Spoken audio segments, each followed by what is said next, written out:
Okay. Eric, um, we're at about 1390 out of 2700, unless I've severely forgotten something.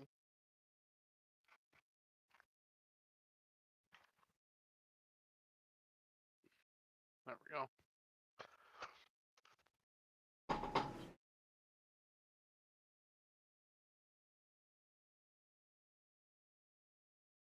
That's okay. I expect we might get more tonight. So, oh, one sec.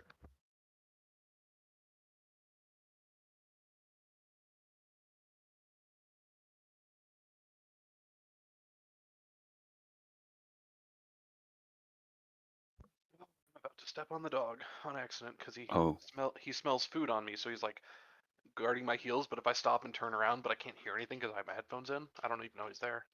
Uh-oh. He'll learn. Dan's like, no, it's fine. He'll learn. It's all right. Sometimes they have to learn the hard way. Yeah. Exactly. Yeah. You're not right. I mean, you're not wrong. Yep. Okay. Except the two leaves over here. Oh, so were the summer shandies good? I don't know. Eric's gonna be away from his computer for a couple minutes while he gets dinner set up. Okay, did you want a beer too? Okay. Zach, are we live? Yes. Okay. I'm live as well. I'm gonna chatter out a little bit of a recap then. I don't know if Eric can hear us, but okay. So let's see, where are we? We are in the middle of Chult. Parties come here seeking ancient magic, all that good stuff, and you put together a small party and traveled up the river. We had some fun stops along the way, including an old shrine where we found a curious jug of liquids at an abandoned campsite formerly of the Order of the Gauntlet. You made your way further up the river to a place called Camp Vengeance, a currently active military outpost for the Order of the Gauntlet faction, an order of paladins and clerics and fighters and other things like that that serve to root out evil in the world. You met their captain or commander. I forget what his title is. I believe it's commander. Who seemed earnest in his desire to root out evil and rid the jungle of undead and whatever are going on there. But he definitely seemed a little unprepared, I guess. Maybe he's more confident along traditional battle lines than he is with this jungle warfare against nature or unnature. That said, you did escort out a messenger for the order, and they took that with as a sign of goodwill and have offered you, at the very least, shelter. They can't offer much in the way of resources, at least without compensation. But if you find yourselves out this way again, you're always welcome to find shelter behind their walls and defenses. And of course, any aid you're willing to put forward towards beating back the undead is always appreciated, and perhaps they can help you as well if you ever find yourselves with a specific request. In the meantime, they're just out patrolling. We decided, instead of heading straight towards the place Oralunga, which our guide was directing us to, you guys decided we should take a detour north to find a location noted in a wizard's journal. Back in Port Nyanzaru, the merchant prince that we met with, Wakanga, I believe his name was, he had in his possession a journal belonging to a wizard who had explored the jungle. The wizard was dead. He's had the journal for probably 15 years. It's been a long time, so nobody contemporary to ask about. But what he was interested in was a shield guardian, a type of large construct, very valuable, that this wizard said was his companion on his travels through the jungle. Wakanga would be very interested in finding this shield guardian. But as we know, shield guardians are impossible to control without their control amulet, a enchanted amulet that allows you to control the construct. And where whoever found this journal out in the jungle simply found it. They were not certain where the construct was, and they definitely did not find the control amulet. That said, the journal contains artistic drawings of the control amulet. The only real lead to go on is the location where the journal was found. And you guys decided, yeah, it's between here and there, so we can take a slight detour and see if we can find any clues about the whereabouts of this shield guardian or the control. After a number of days trekking through the jungle, you ran across a little wandering band of undead zombies, and as you fended them off, the fight was broken up by a strange blue mist that happened to blow through the clearing. And we ran away, and it didn't follow. Such is the nature of mist. And right at the end of the session, you guys came across a strange statue, shrine, perhaps.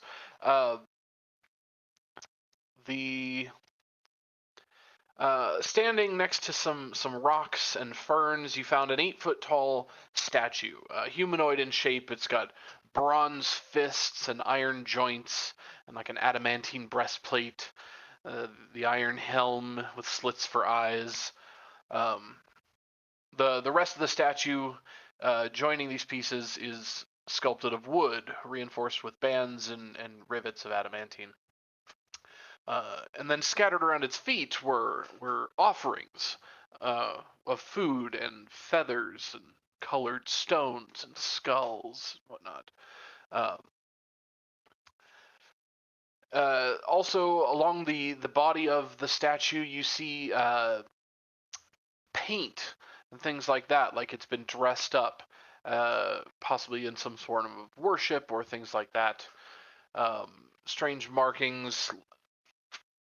If they're even in a language at all, it's not a language you're familiar with. Probably more akin to, say, war paint or something like that. The statue is not whole. It's missing its left arm, and you see chunks are taken out around the top of the breastplate, like up near the neck area, and it's just sitting there in the middle of the jungle as kind of its own little shrine, surrounded by nothing. And I believe that's where we left off. I think I just kind of gave a vague description of the statue, and then we called the session. So that's a pretty good place to pick up. You guys are in roughly the area where the journal was found. Reminder on the map of Chult, each of these hexes is a 10-mile hex. So it took some scouring. It's getting kind of late in the day. I don't remember exactly what time of day we said it was, but I think it was just before dusk, is what we had decided last session. So you guys happened to find it just before it got too dark to keep searching for the day. And that's where we're at. Any questions? Anything I forget? No, that was a good reminder. I completely forgot about the statue that we were in front of, and now I remember. Mm-hmm. So, are we under the assumption that the statue is not actually like the statue, and it's probably the shield guardian kind of thing, or is that something that we like already realized? Hadn't discussed it. Okay. I mean, you're looking for a shield guardian, and you find a strange statue that's kind of out of place. I mean, it doesn't hurt to at least stop and look at it in case it is a shield guardian. You know what I mean? And you said it was made of stone and stuff like that? Metals. Metals? It's the important bits, like the hands, the joints, the breastplate, the helm. Like they're made of iron and bronze and even bits of adamantine. But then all the joining pieces are all made of wood. Okay. Can I roll either an investigation or a history check as a dwarf to know if this is actually dwarven made? Okay. What would you prefer? Or a different check altogether, even. Let's see. See if it's dwarven made. Yes. Yeah, I'm feeling this is definitely some kind of intelligence. I'd say go with either history or arcana. Your choice. Okay, I'm gonna do history because my arcana is actually just butts. So, well, my history's not all that great either. That's all good. All right, should have rolled, which is not great. What I will tell you, it's hard to tell if there's anything. Well, at least for you, it's hard to tell if there's anything particularly special about this, other than the guess that it might be the Guardian, because what the heck's it doing out here otherwise? That said, even with a roll of 7, you're pretty certain this is not dwarven. Like, it just doesn't feel like anything a dwarf would have made. It's too crude. There's not enough beauty in the shape of the metal. It's too crude. This is like human work. Gross. Humans or gnomes or something like dwarves would be more stylish. Gotcha. With the shaping of the metal. Okay. All right. Well, that answers my question then. Then Thoridne will proudly proclaim, "Well, it's certainly not dwarven made, that's for sure."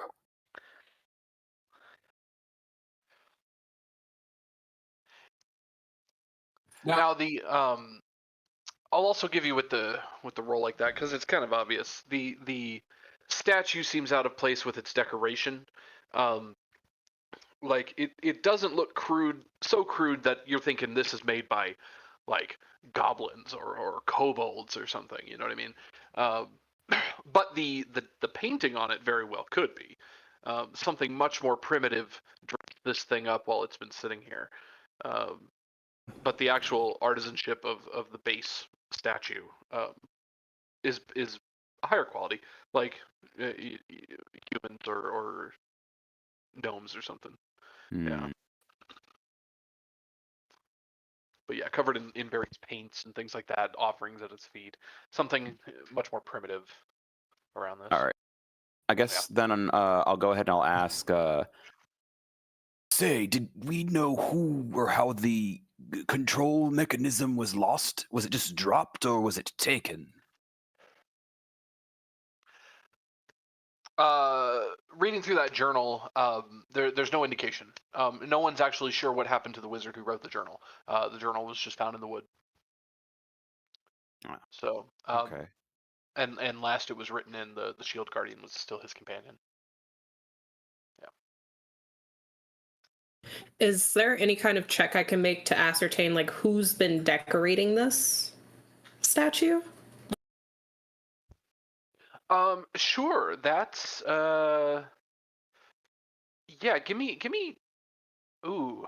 I cast guidance, you'll get an extra D4. I was gonna say nature, but I'm feeling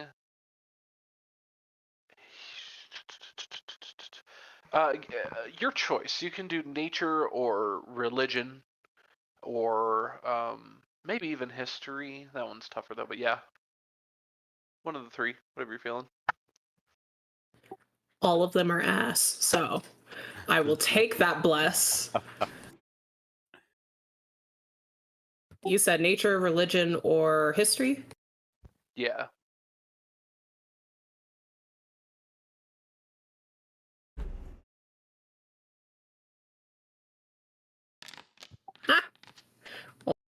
Well,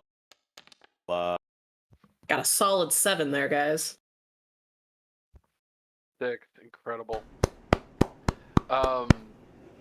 So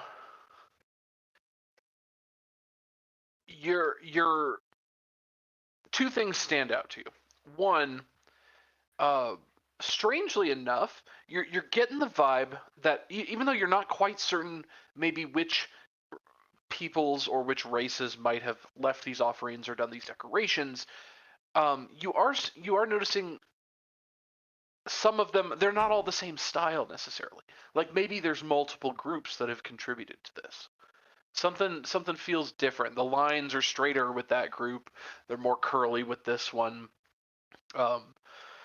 The certain offerings are grouped on the ground a little differently. Like this, this side, this little patch here tends to have more foodstuffs. That one tends to have more pretty rocks and things like that.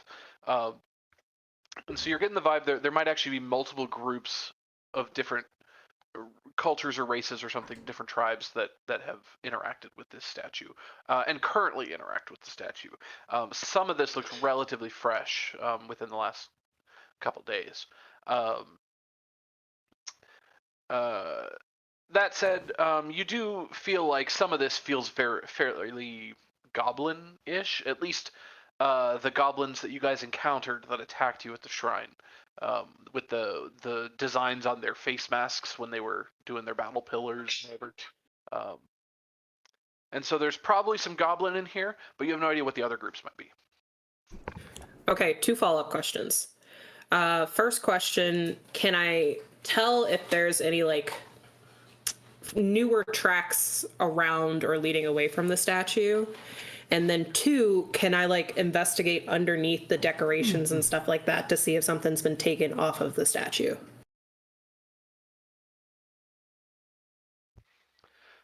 Sure. Let's see. I'm gonna have you roll survival to see what we can find. And just checking in. Anyone else have thoughts on the statue so far, or are you guys just letting Thoridne and Smoke kind of poke around? I have Ten- thoughts on well, the region around. I could care less about the statue since it's late at night. I'd like to find either the high ground or some trees where we can get up high to take advantage of watching the statue.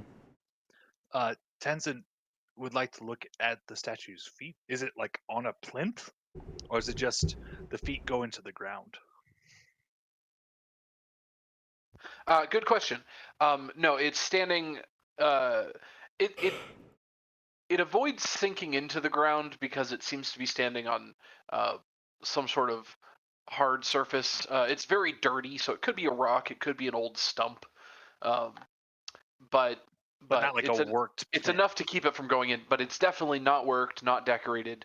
The statue's just standing in the woods. Yeah. Okay.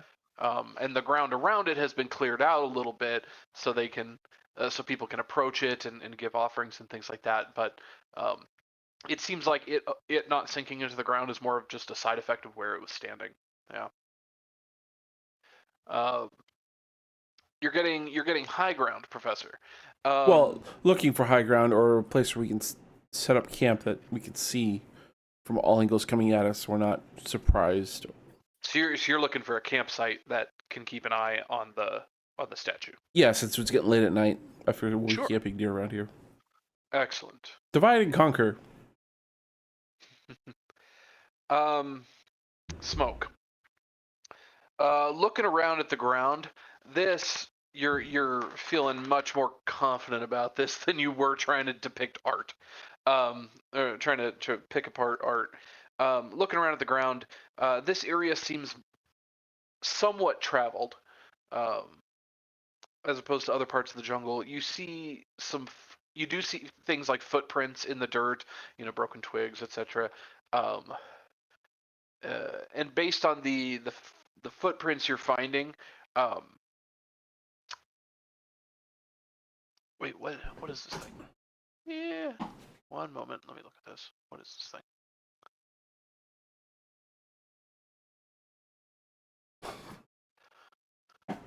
You're definitely feeling goblins have been through here, as well as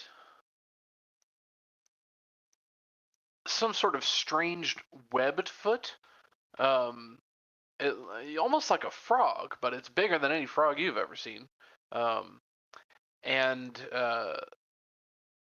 some other footprint that's hard to place. It looks like any regular five-toed foot, like a halfling or a gnome or something.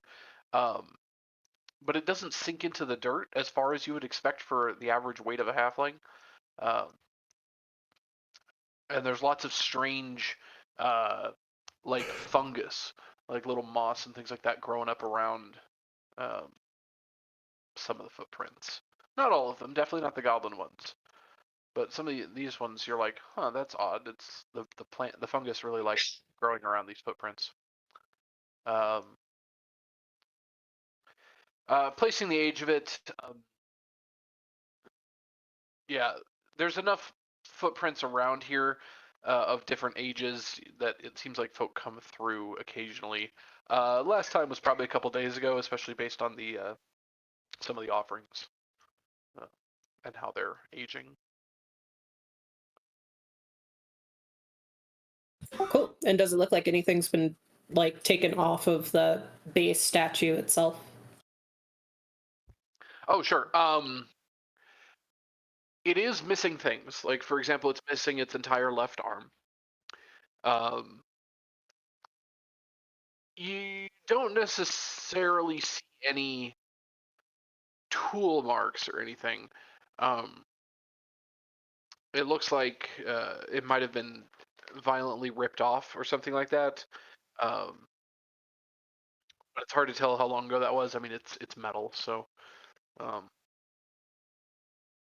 Cool. I'll relay all the details that I've ascertained to the party and let them know we definitely want to be on the lookout for goblins and weird, funky, possibly aquatic beings. It also seems to be missing some decorative chunks out of the upper breastplate, kind of where a necklace would hang, or where it meets the neck. There's parts of the armor that would be really decorative, things like that, and chunks of that seem to be missing as well. It's hard to tell what might have taken it, or if it fell out, or something like that. Looking on the ground, you're not finding any of these missing pieces, though. So who knows if they were lost even here or anything like that. Yeah. The footprints that you're seeing, if you try to find a direction on them, or at least some of the freshest ones, well, they go off in multiple directions. Some of the fungus ones go south. Some of the weird frog feet head back the way you came, towards the east and the river, and then like southeast, I guess. And then most of the goblin footprints, well, they go in multiple directions. You see some heading due north. You see some heading north east, kind of like as the crow flies back towards Port Nyanzaru. And so, yeah, you can kind of pick a lot of directions. Some of the freshest ones are the ones are goblin footprints heading towards Port Nyanzaru direction.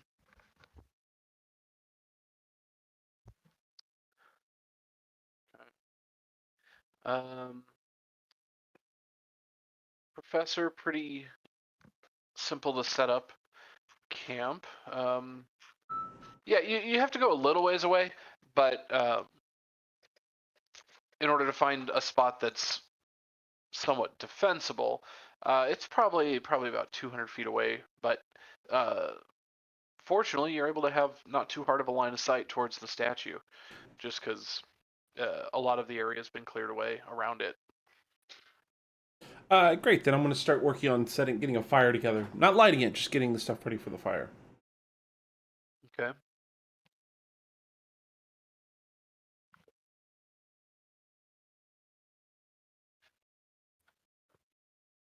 So you've learned lots of info about what's going on here, and yet no signs of the control amulet. Do we want to set up watches or something for the camp? We absolutely should.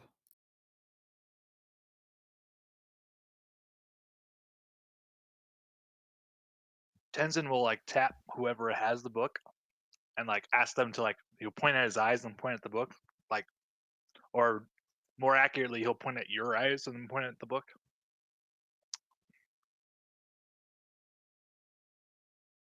So whoever has the book, is that the boy, or is that Smoke? I do not have the book. You're wrong on both accounts. Yeah, I was about to say I didn't have the book either. So it's the professor that has the book. Yep, and I'm nowhere near you. And he'll come waddle up to you, like tap you on the shoulder, point at your eyes, 2 fingers, then point at the book, and then point at the statue. Kind of basically like, is this the same thing? I'll just give you a shrug. Can I read through the book and see if I can find any, like, I don't know, defining, like, features or landmarks that they might mention in there? Yeah, I'll give it to you.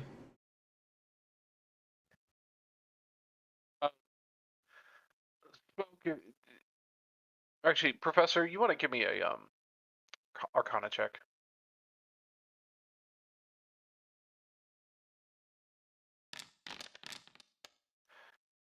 Yeah. Well, actually, I'll just message you. Ba-doop, ba-doop, boop.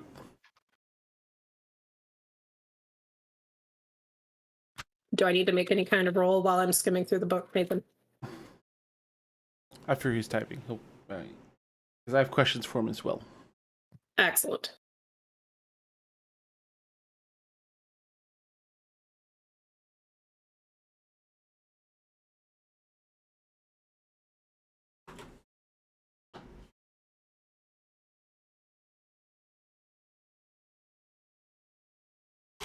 Okay, sorry.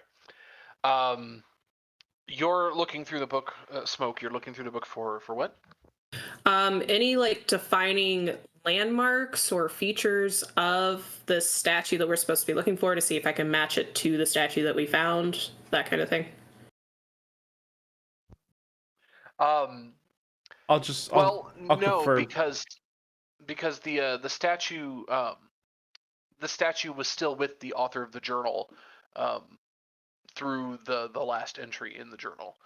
So whatever happened to this wizard where he lost his journal and was never heard from again, it's not like he left the Shield Guardian somewhere, or at least intentionally, if that makes sense.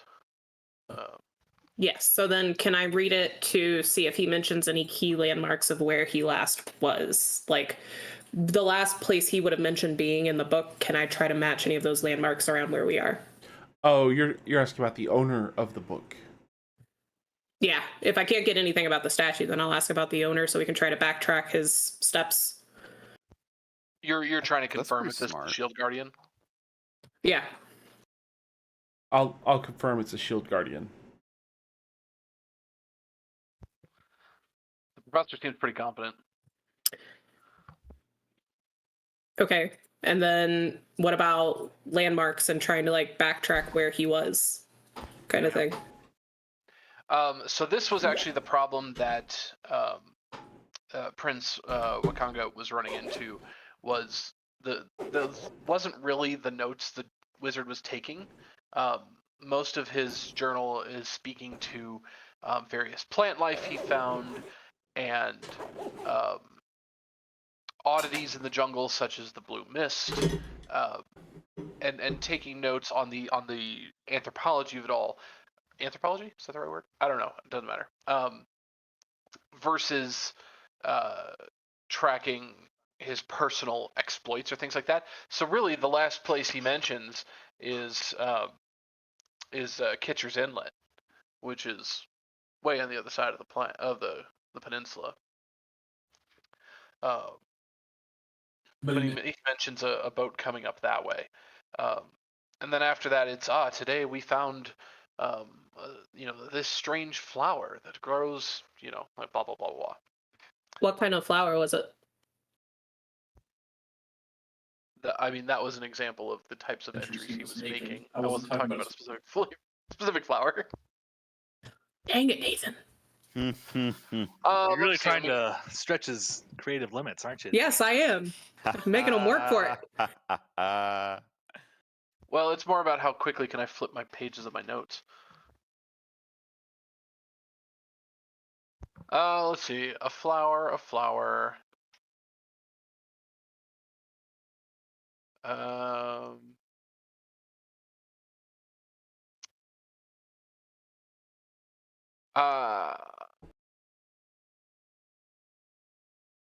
What is this? This flower grows on a let's see, it's small red buds, very very tiny. Not much bigger than say a gold coin. He says it grows on a strange bush that his guide, not his guide, his contact in Port Nianzaru, when he showed him one of the flowers, his contact described it as a manga bush, whatever that is. These are the flowers of a manga bush. Does it have wafu fruit? Wait, which fruit? Bad joke. I got it. Thank you, Danny. Does this sound familiar to our guide at all? Well, just what's in the book there, the wizard didn't try this, but it has some soothing properties, somewhat medicinal. It could save someone from dying probably, but you take too much of it and you'll just fall asleep. It's a very relaxing drug. The leaves of this bush, the flower did nothing, but the flower was part of that plant. Yeah, the manga bush, manga leaves. There we go. That's the only plant I'm giving you right now. Okay. Does that sound familiar to our guide at all? Your guide, showing it to Eku, she, yes, she's heard of the manga leaves, and that more or less lines up with what she knows about them. She's more familiar with the have a whole bunch of it and you pass out side than it actually being any sort of medicinal, but she'd believe it, that if someone found healing properties in it. Much more of a relaxant for her. Neat. Final question, and then I will give you a break on this. Does she know if it's indigenous to the area that we're in, or does it grow on a specific area of the island or the peninsula? The manga leaves? Yeah. They can generally be found all across the peninsula, to her knowledge, but you're not going to find them, like, say, up in the mountains or down near any of the lakes or anything like that. You're going to find it in some of the deeper forests. Good to know. Okay, cool. Yeah. So that's definitely something you find more common the further into the peninsula you go, like away from ocean kind of a thing. Deep trees.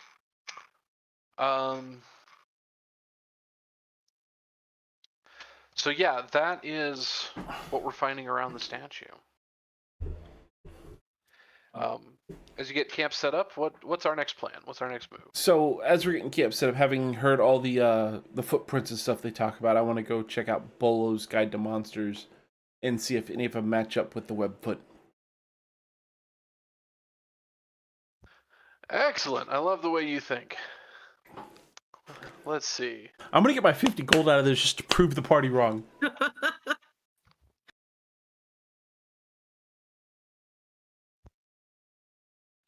Yes.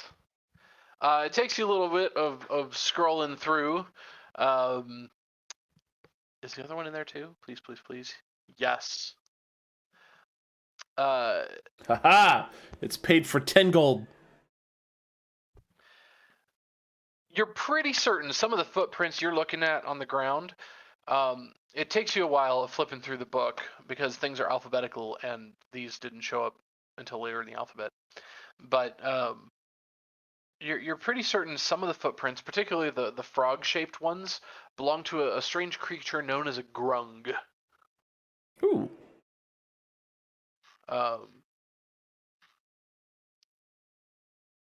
And let me see. Where's the grung? They are aggressive frog-like humanoids. fiercely territorial, according to Volo, with superiority complexes. They see themselves as superior to other creatures, despite being, just not much bigger than smoke, if that.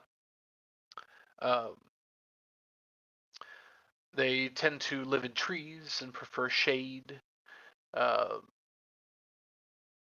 But they're somewhat amphibious, so you'll find them around water and things like that. They do. We can refer to their young as tadpoles, that kind of thing.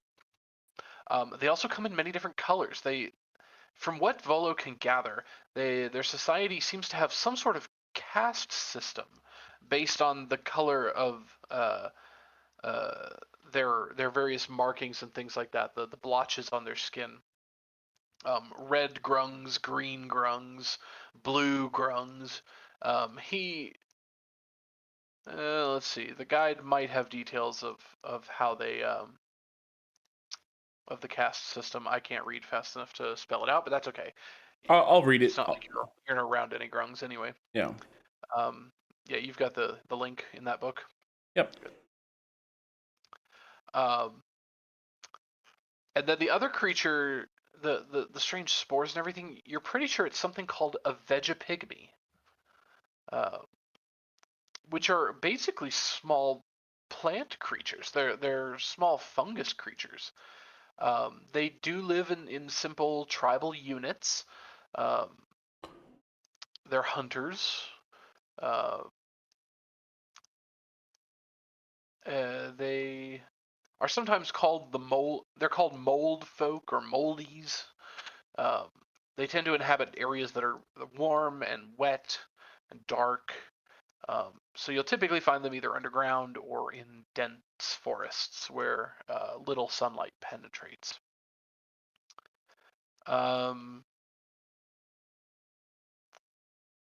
They do. They're omnivores as far as Volo can tell. Who did I lose? I lost. Okay, that's good. They're omnivores. He's seen them eat meat and bone and blood, but also get nutrients from the soil and other plant organic matter. So it's a very strange kind of plant creature, fungus creature, the vegapygmies. I do not like either one of these. Smoke especially doesn't like the frog people. Not a fan.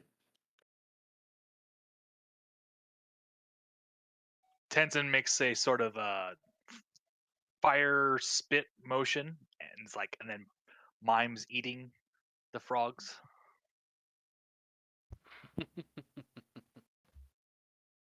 So I guess the question is, as we set up camp, I'll leave the statue and kind of make my way over to the professor. Do we want to keep a watch out and try to see if someone comes to the statue tonight and maybe follow them? Or do we want to try to catch somebody and ask them questions? Well, based on my reading here, I doubt we're going to be able to communicate with either one of these in any form or fashion. They probably have their own. I would suspect they have their own language. Fair enough. So try to follow them, maybe back to like a lair, see if there's anything interesting there. I would think so, but I would also caution, because I suspect they are much more familiar with this jungle than we are, so they'll have plenty of places to slip away from us. Your guide, Eku, as you guys are discussing this, she offers a little bit of extra information that she happens to know about grungs specifically. Well, she'll say vegapygmies and grungs are both.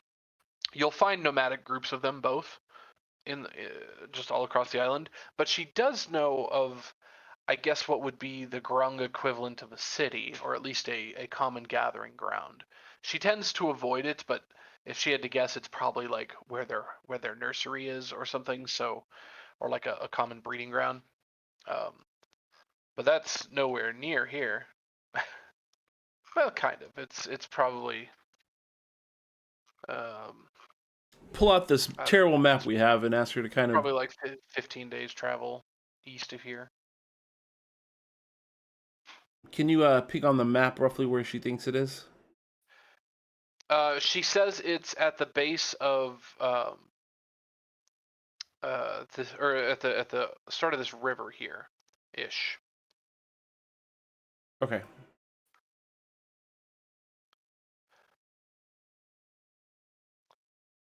Her mouth kind of takes a weird shape as it seems like she's struggling to say the name of it. She's like, I think they call it something silly, like Dung Rung Lung or something like that. Don't like that. I'm not very good at the Grung language. Ah, so they do have their own language. Well, if they don't, then they have horrible accents.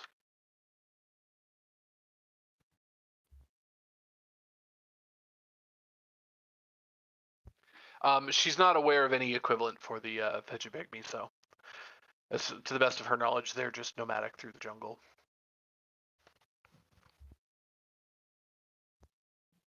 So totally want to make sure we're on like high alert for the Vegapigmies at night. Excellent. So what is our watch order? Like, what order are we going to keep watching?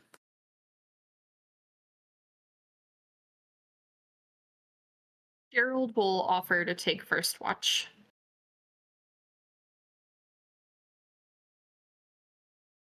Assuming you're staying at this campsite for the entire 8-hour long rest, you're all going to need to sleep 6 hours, so I need 4 watches. Yeah, I guess the professor will take second watch. Smoke will take the last watch.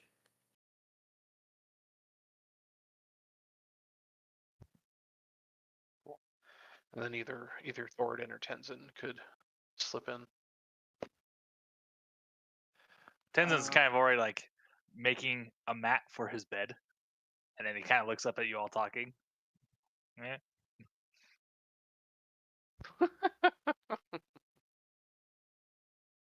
I believe Zach stepped away. Gotcha. He did. Tenzin will sigh and okay. I'm and back. do it. I just got back. I'm sorry. Hi. Welcome back. Grungs and deciding Vegapigmies. Uh-oh.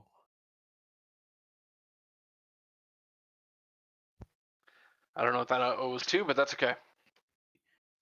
Well, you just said a bunch of pygmies, right? Vegapigmies. Oh. And funky Grung. frog people. Right, and they were in the book I spent 50 gold for, so booyah! Still not impressed. They've volunteered you for third watch tonight Ah, okay. That's fine. while camping. What do I need to roll? Just a perception? Oh, nothing. Oh. We were just discussing watch order. More like Tenzin volunteered you, honestly. That's fine. I was going to take last watch, but I'll take third watch. It's okay. I wasn't here to make that decision. So, I guess I'm not sure which direction you guys are wanting to go next. There might be other options, but the way I'm seeing is, you could drop the whole thing and move on to Oralunga, where your guide was originally hired to take you. You could try to investigate this area more, but I mean, at this point, you guys have spent some time here. There's not much more to learn from this site necessarily. At least I don't think. Maybe you'll ask me some weird question, but the best you would get here would be, I guess, just camping out and seeing if anyone comes to give an offering. Beyond that, you could pursue some of the freshest tracks. Those would be some of the goblin ones heading northeast, which is like almost 180 degrees from where you want to go. It's like to the exact opposite direction, or from Oralunga, I mean. So you could follow the goblins. You could maybe try to find some grungs or Vegapigmies. You have a vague lead on where you might find a settlement of grungs. There's no leads on Vegapigmies, though. I mean, they're small, they're plants, and as far as your guide is aware, they're nomadic. She's not aware of any gathering place. For Well, I mean, they're both small creatures, so yeah. Smoke is eager to follow the goblins just because she has a sneaking suspicion that they like to collect a lot of shiny shit that they find laying around. I honestly wouldn't be surprised if the Grungs hadn't captured the wizard. That too. 15 years ago. Yeah. The journal was found 15 years ago. So, yeah. And now he's living amongst them as their god. No, I'm joking. Hey, you know what? Weird things have happened. I mean, with the right show of magic, you could. Very true. Or technology. You never know. I mean, depending on how the party votes, Smoke will just make sure to at least keep like a keen eye on anything that might, by some chance, hint at, you know, the wizard was through here. Something interesting might be buried under the ground here, but either way, she's good to go with what the group wants to do.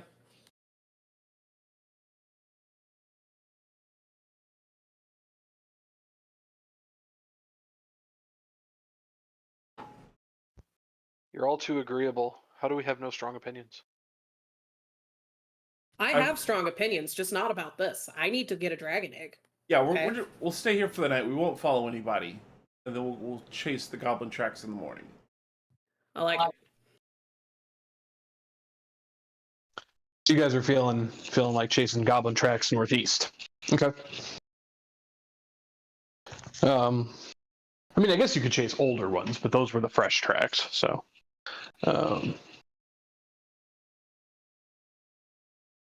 okay. Anything else we're wanting to do here tonight? Am I still coming through? Nice and loud now. Sorry about that. No, it's good. I don't know if I can turn that down. No, you're fine. We can turn you down on our end. I just brought you down from my 200. headphones started acting up on me. They kept disconnecting and then reconnecting like Bluetooth issues, so I switched to my phone Oh, you're good. and a pair of earbuds. Okay. The evening sets in and there's lots of noises in the jungle. Tonight in particular, there's no rain, so there's lots of birds and insects and things like that are out and about, scurrying and making noise. It's a little bit of an unsettling night, but doesn't seem to pose any particular dangers.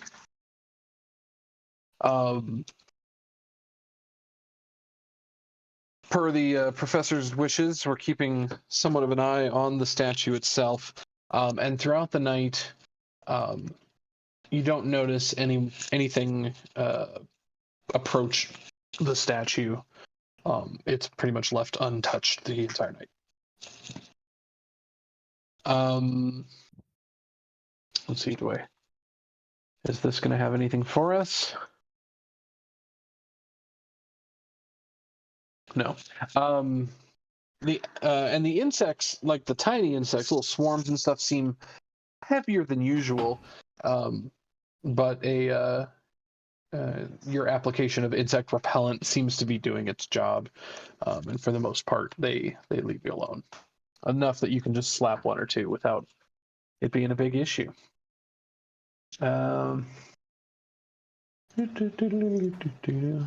And it was night, and it was day. And nobody was killed.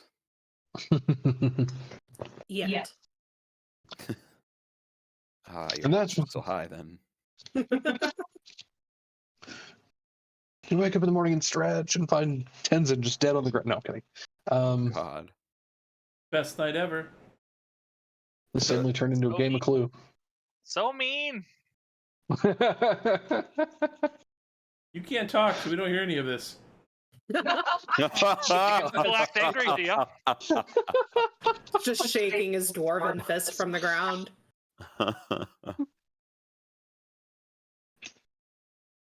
Oh, goodness.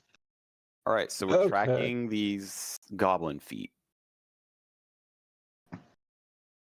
That is what I've heard is the plan. Yeah, let's All do right. it. I'm sorry, Yeah. hang on. So, just some clarification. I want to make sure I heard right. The freshest tracks are the goblin tracks? Correct. Yeah, okay. There's a number of different tracks, some old, some new. There's old goblin ones too. It seems like a mildly trafficked area around this shrine. But the freshest tracks you can see, probably a couple days old, are clearly goblin tracks, and they seem to head off in the northeast direction.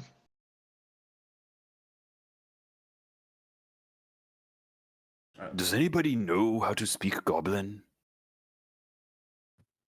It may help Absolutely prevent not. a fight. I can speak Elvish. I cannot speak Goblin.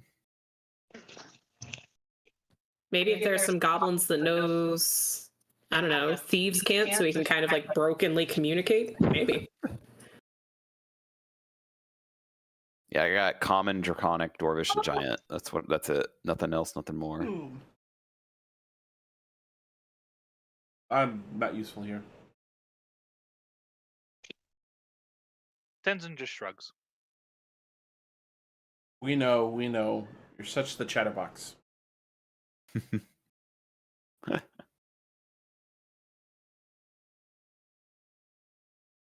Okay.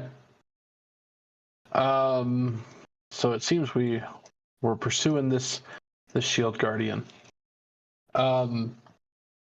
It's easy enough to mark his location on your map.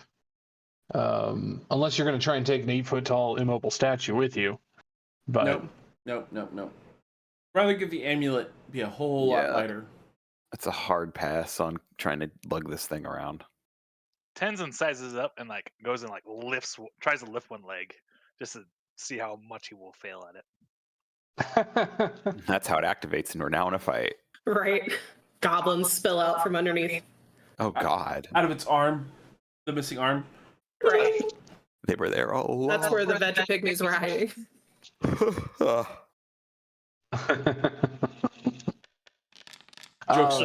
Joke's on us. There's a Vegapigment city underneath the statue.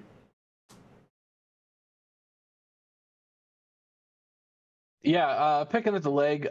The statue actually, it's too heavy for you to lift, but it's not so heavy that you couldn't maneuver it or something like that. Well, at least a little bit, because as you go to try to lift up the leg, you stretch a little bit and go, and then it's like the leg creaks forward, like the hinge on the hip still works, and the leg kicks out, and suddenly the whole statue like topples backwards and lands on its back.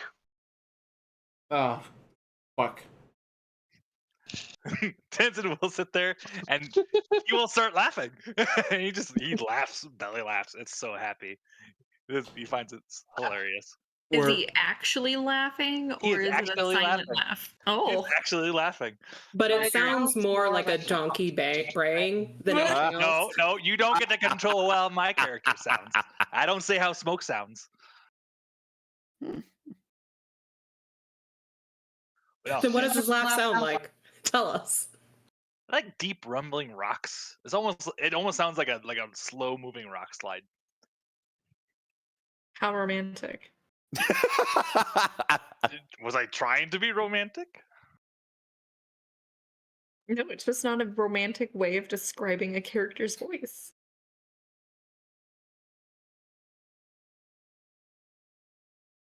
Speechless. I like it. Mm-hmm. As Tenzin should be. Exactly. Yep. Okay. And then he'll go back over to where the group is. Like, he'll like kind of slap his hands together like he's done. Like, my work here is done. Well, with knocking over the statue, has that changed anything about it other than it's laying on the ground now? Yes, you fucked up whatever religious shrine these. Good. We're gonna be hunted. How will they know? He'll like look at you and like tap his head like, how do you know? How do you know? I point at the footprint I just left. That! Tenzin will hop over top of the footprint, make it all weird.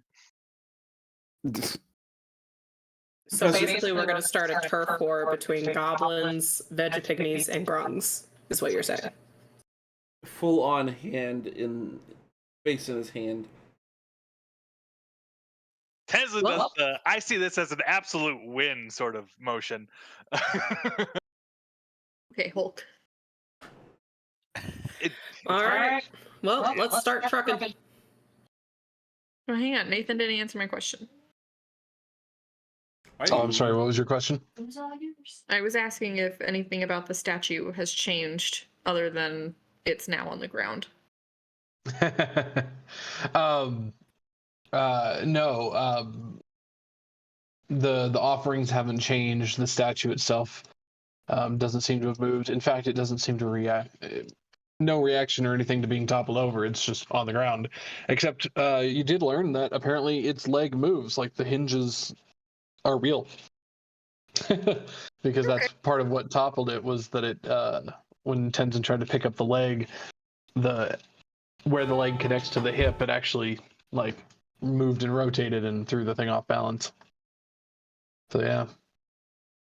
Was there any like trapdoor or treasure chest that was underneath the statue? Good question. No. Ah, I was real excited for like for a 0.2 seconds.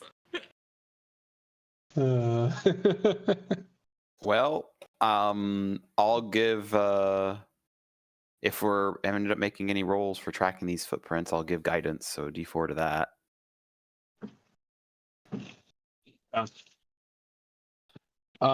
Taking off on tracking, I'm assuming Smoke is taking the lead. She's been doing so far. Sure. Or did you want some of your Okay. Our little exploratory cat. Yes. Do you have the smallest machete?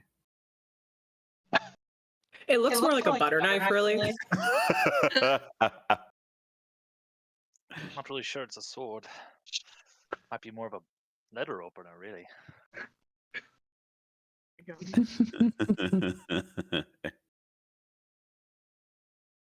Use kitchen knives to explore the jungle. I mean, she's getting into work, depending on what your check is. This is true. And then Tenzin's just behind her, just hacking away at stuff that she thinks she's cutting. I know I'm cutting. She's like, oh, definitely. That's how those sneak attacks go through so well. Exactly. All right, so we're following these tracks now, Nathan? Sorry, I was taking the opportunity to figure out random encounters that may or may not happen. Oh, yeah. Okay. Just seeing what you guys might run into. Death. How much? Hope it's an orphan dinosaur baby. Orphan dinosaur baby. I didn't know I'll Smoke adopt was it. the kind. out of it. Okay. I didn't know Smoke was the kind to wish dead parents on somebody, but We're all getting to know one another. It's fine. all right. The tracks lead you northeast. We head off into the jungle. Oh, right, I have to do the reveal thing. Click, click, yoink.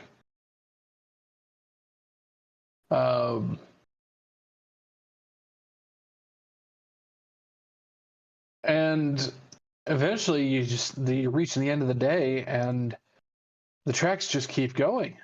And it's not like you've lost sight of them, you know. Sometimes it's hard to follow, but you could pick it up pretty quickly. But it's been a whole day and they just keep going. As far as out in the jungle itself, not much happened on this particular day. There was a bit of swampy ground that was kind of annoying to cross over, but you made it pretty quick. And there was some, you could notice various wildlife. Nothing seemed particularly dangerous. A small pack of baboons hanging up in one of the trees that scurried off when anyone took notice. Otherwise, pretty straightforward day of trucking through the jungle. This is what I was afraid of. This shrine wasn't close to anybody's place. It was meant to be a religious pilgrimage for each race. Are we going to continue traveling this direction? I vote no.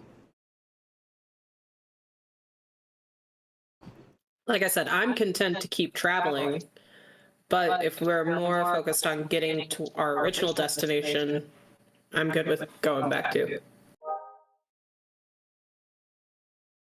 Tenzien I'm not points sure. towards the goblin tracks. Like he wants to keep going.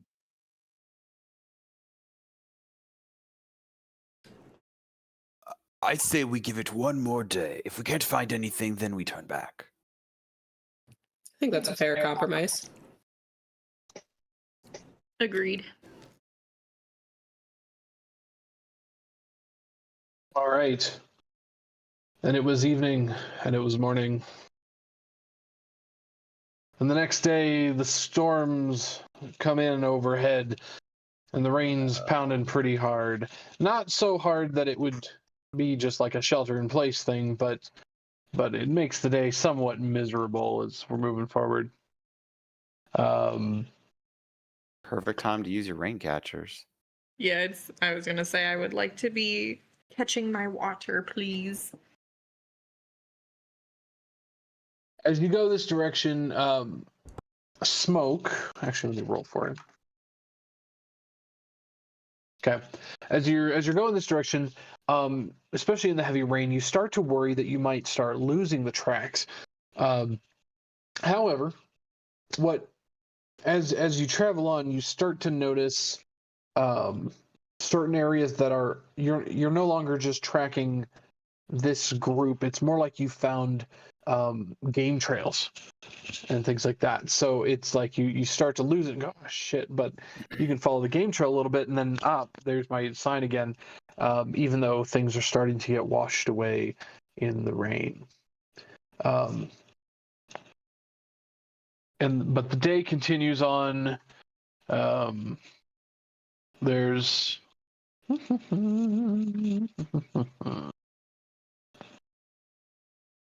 at one point, a couple of sturges come flying out of some hollow logs and harassing you, but you're able to swat them away. Sturges are like giant. I don't know. It's like a cross between a mosquito and like a bat. Yeah, sturges are big, gross mosquitoes that are like. Yeah, you're right. They're not small. Yeah, they're tiny sized beasts, but I mean cats are tiny too.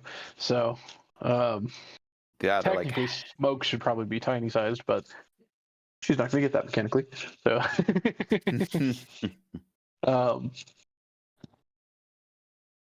yeah, not enough for me to roll up an encounter, but yeah, there's little things being harassing here in the rain. Don't like sharing their rain cover areas. But eventually, it starts to get dark again, and we've traveled about another 10 miles through the jungle. And you are seeing signs of a little more travel, game trails and things like that the goblins seem to be following, but you did not find them this day. Well, we can always attempt it on our way back. I don't hear you on the mic. We can always attempt it on our way back.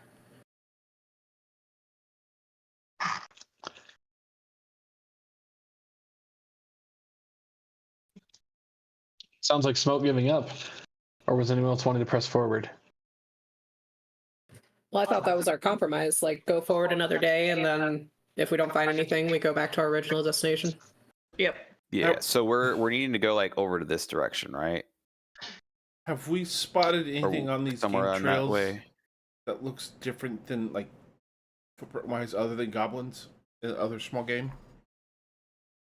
Zach, yes, vaguely that area. Can I contribute a route then? More or less, it's a straight shot, but I'd like to like move into this hex and then start going this way just to clear more hexes. Okay. For potential future. That's just me. I like it. Professor, while traveling, give me a survival, if you would, please.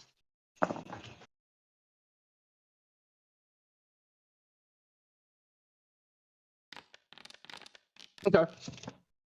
As you guys are traveling, you're kind of keeping an eye out, trying to see what else might come through here. You do see tracks of what you now know as certain types of dinosaurs that the DM doesn't know the name of, but you also see every now and then hints of Vegapygmy activity, now that you know what to look for from those. But nothing that would be considered like a long trail. Like every time you look at it, it's just a sign of their passing, but then it kind of dies off and it's hard to follow them. Their tracks are very light, and they tend to just leave more plants in their wake, which is very frustrating. But you do see that they seem to be active in this area. There's signs of Vegapygmy passings, things like that, as well as many beasts of the jungle.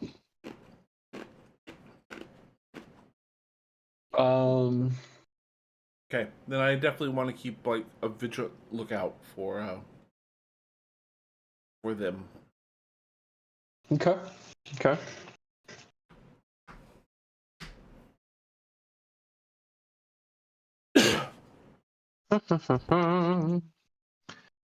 Anything else we want to do or discuss here before we try a new direction?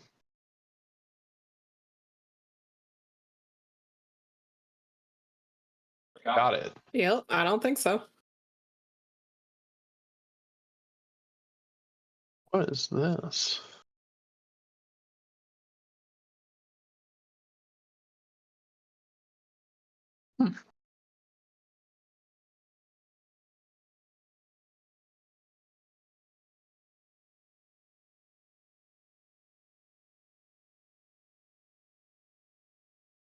I kind of want to do another random encounter, but I also kind of want to get to where we're going.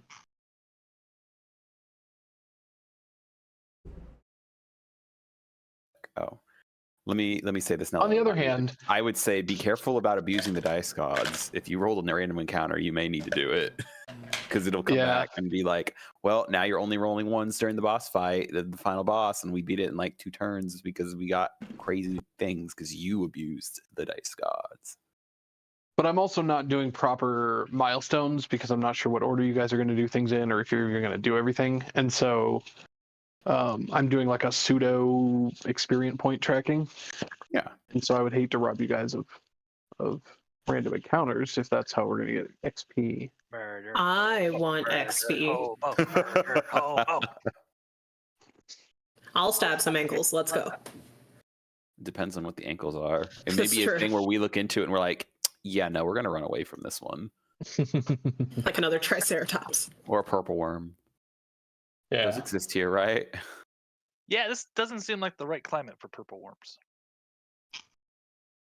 I do want to avoid every session being, I do want to avoid like 5 sessions in a row being, hey, what direction do you want to go in the jungle? Oh, and there's a fight, and then we fight, and then that's the session, and then like 2 real months later, we finally get to Oralunga, So I'm trying to balance that.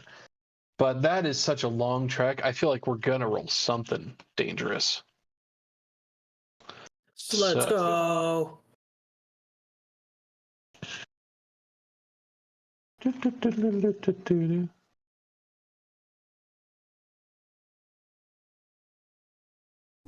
Okay. At least 8 days. Rolling stuff.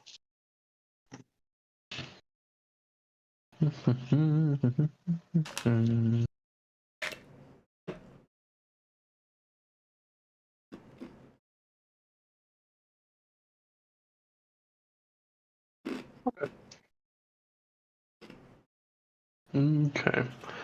And we'll roll for that.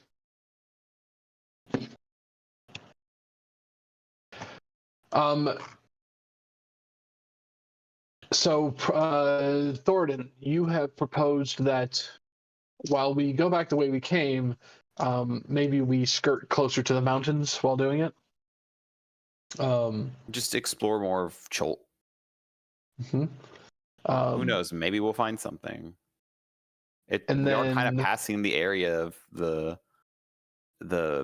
thing. Maybe we'll run into something that has the amulet by happenstance. Maybe. And then since we're going towards the place that Eku knows, of course she'll try to keep you guys on track. Would we like her to take the lead, or Smoke, you're still feeling like you're pretty confident leading us through this jungle so far? We haven't gotten lost yet. I like to keep my clean track record. However, if she feels confident, then I'm good letting Eku take the lead.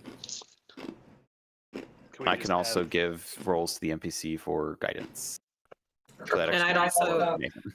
if it helps, I'd like to assist her if that gives her any kind of advantage. I was gonna say the opposite way, where she helps you. Right, you're still lead, but because she knows the area more, you get advantage or something. Maybe that'll even help us. Maybe that's the right play, because then that kind of experience will help us maybe in the future, where maybe Eka is not our guide and we're on our own. But now that Smoke has learned some things about the jungle and how it works, she's less prone to getting lost or making bad decisions. Yeah, Because she learned from somebody who was a guide here. yeah, sure, I'm down for that.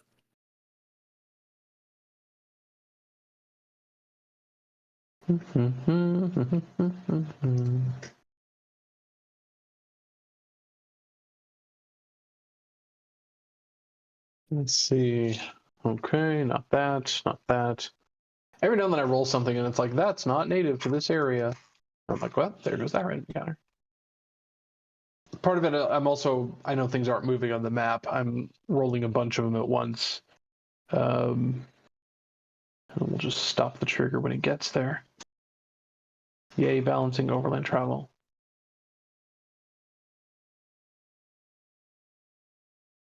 Ooh.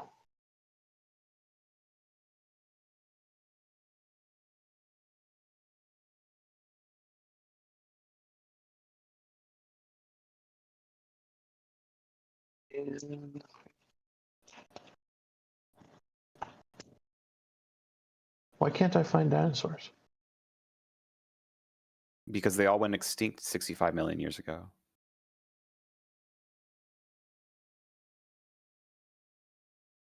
Not a chuckle was heard. I didn't hit my button, but I did have a little chuckle. Okay. I wasn't going to give it to you. Oh, it's okay.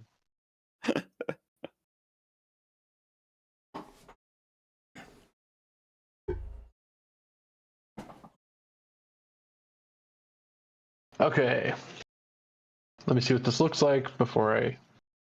Oh, cute. And that's on this day, so let's see if Smoke gets us lost.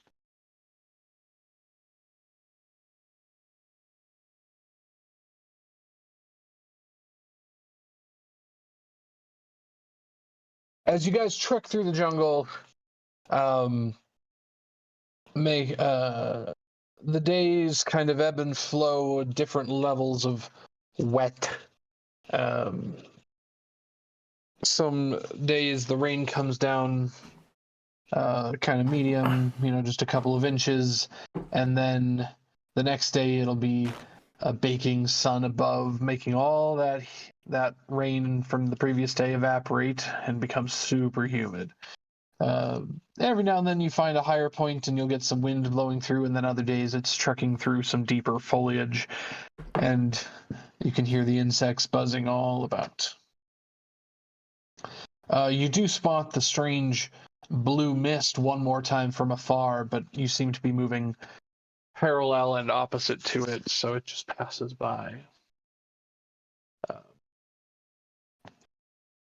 And Smoke takes you closer to the mountains, skirting around and moving and moving and moving.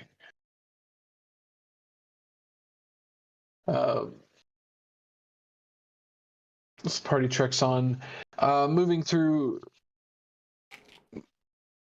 north of the area where you found the statue before. You're about 15 miles north of it.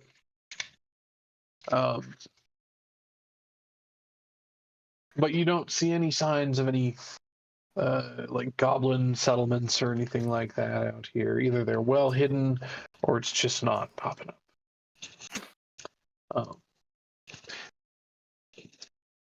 At one point, what is that? Yes.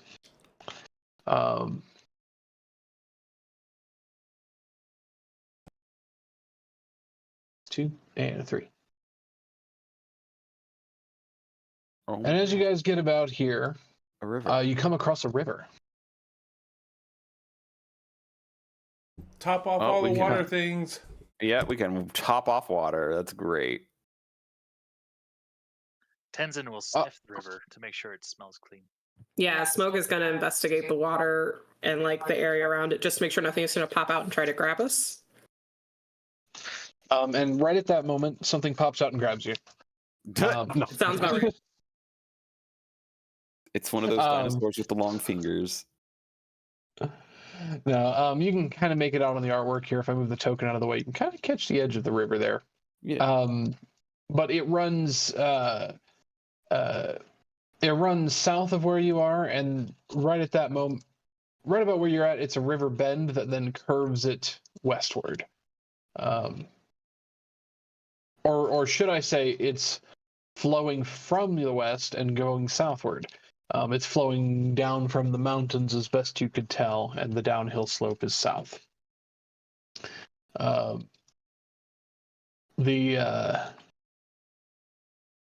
you guys come up to investigate the river, the waters, it's not terribly wide. It's more than a jump for sure, but it wouldn't be a terrible difficulty to cross. And as you're examining this, possibly refilling your water skins or making plans to and maybe boil some.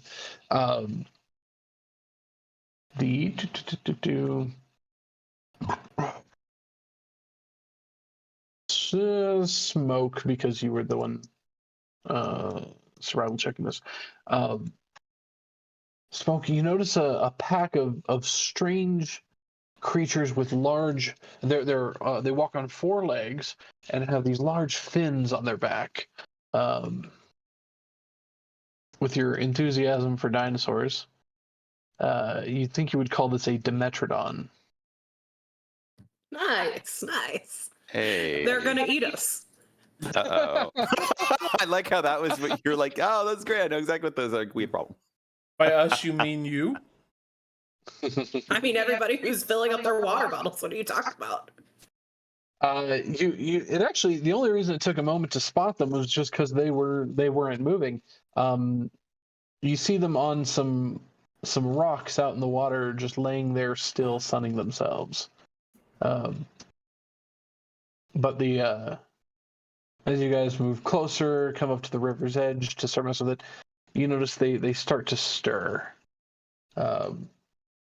And they're seeming somewhat aggressive, somewhat territorial here. And I don't know what your guys' plan here. Looking, because it's on my map, we might as well make it part of the story now. Looking a little further up the riverbank, you see a series of rocks and logs that seem to be making like a makeshift. It's not quite a dam. The water is still flowing, but it would be a lot easier to run across that than it would be to Forge the river. try to wade through or build a raft or something. But it's a little ways down the way, and these Dimetrodons seem aggressive, if not hungry. Are we All gonna right. Are we going to leave them be, or does it matter? We're about to roll initiative. We're about to roll initiative. Okay. You could fight them, or you could run. I'm gonna ask Eku, does she know where our destination is from here?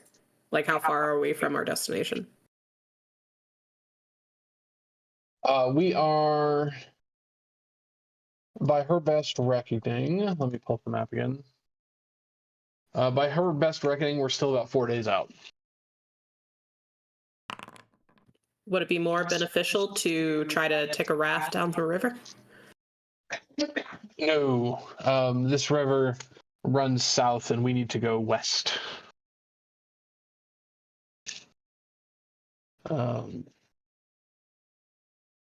Good question. But no, it would take us in roughly the wrong direction. Well, we might be able to raft it for a bit. I guess we're going southwest, and the river goes south. My map is totally black, by the way. Yeah. Because this is a map I haven't used before, so we got a thing.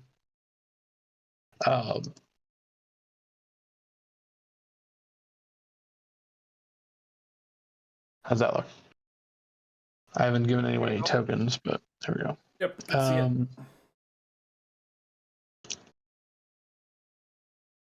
Yoink, yoink.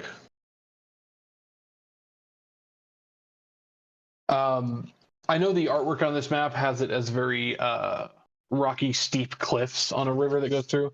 You can ignore that piece of the artwork. This is imagine that's beach. A river, more of a beach style. Yeah, it's a river bank you can go up to and touch the water. So just ignore the layering of rocks there. And this was my laughing about this fallen tree here. That's our bundle of rocks and things that you can probably hop and skip across if you decide to run that direction. These dinosaurs do I have a token for them? Let's see. It might be the generic token. We know what they are. Dimetrodons? Dimetrodon, is that the one? I've always said Dimetrodon, but that's probably not the right way to pronounce it. It's close enough, right? Yeah. I personally call them just Frank. To be frank, my name's not Frank. They're all Doug. Everyone not important to a story is Doug. Yes. That's for Zach's viewers that have read Tress of the Emerald Sea, which there's a non-zero chance somebody has. How many did I roll? They're all chilling together. Okay. It's like what, 7 of them? All right. No, okay. And then the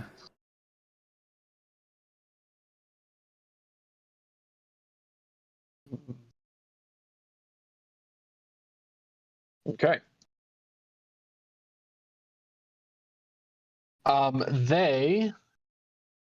Do I have their stat block pulled up? I do.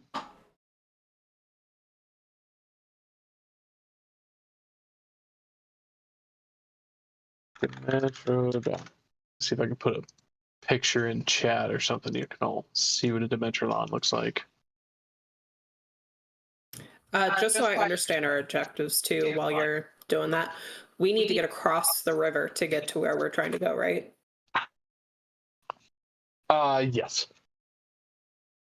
At least according to Eku, we need to travel further west, southwest, but it's definitely on the far side of this river.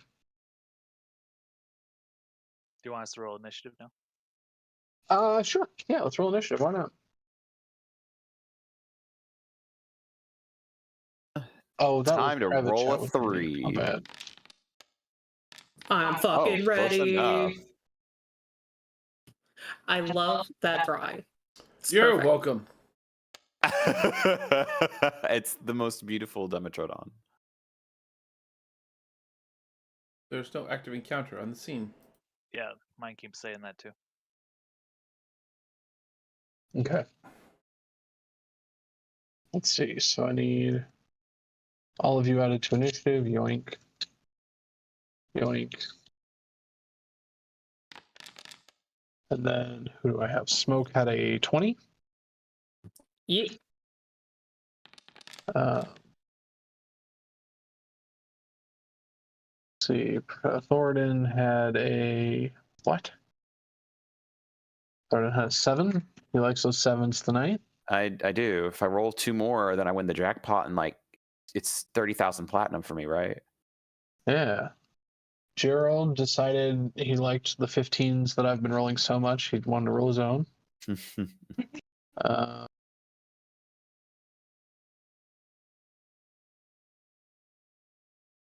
That turns on. Okay. Forge good. Echo. Normal. Oh. Oops. Hope I didn't just re-roll your own. No, I didn't. Okay.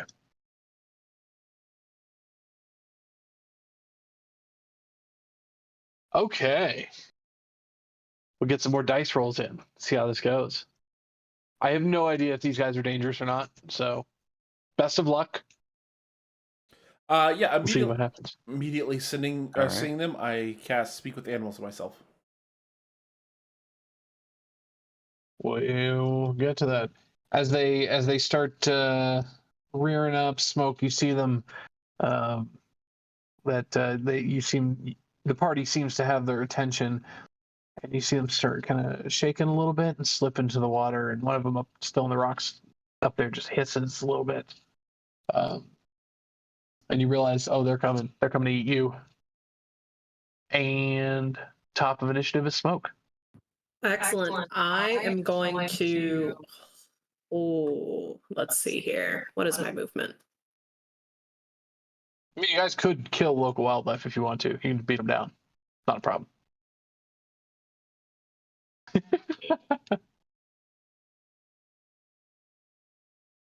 Okay, I'm gonna duck behind, like try to hide behind, bonus action hide behind this little outcrop right here. And I will ready a shot from my shot bow if one gets within biting distance of the party. Ready action. Okay. Do I need to roll stealth? If you're hiding, yeah. I did not mean to do that. I'm so sorry. My finger slipped. There's no reason for me to do ceremony suddenly. We're getting married, y'all.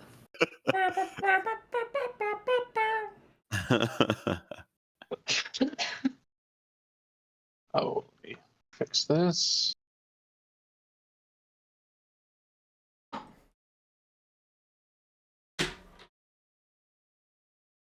Excellent.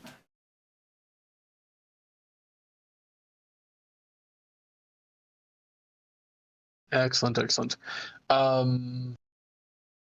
Dimetrodon, which one? This one. Oh, I never did fix the health bars on you guys. That's okay. You don't need to know. No, I'm kidding. When they go unconscious, that's when we know that they're under 0 now. Exactly. And now we start making secret death rolls. Nobody knows how many times you failed or succeeded.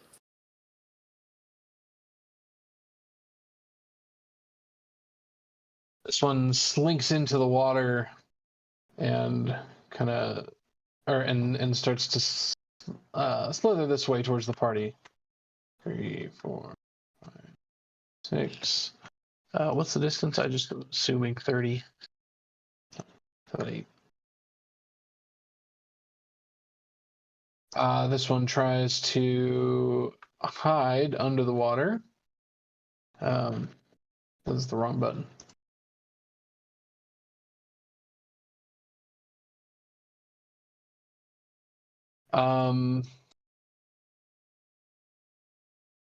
What are passive perceptions? Passive perceptions on party? 17. Okay. Does anyone else have wisdom? I'm a 9. I have some 11. decent wisdom. I have a 16 wisdom. What's your perception, Zach? Oh, my passive perception Passive. is going to be 13. Hmm.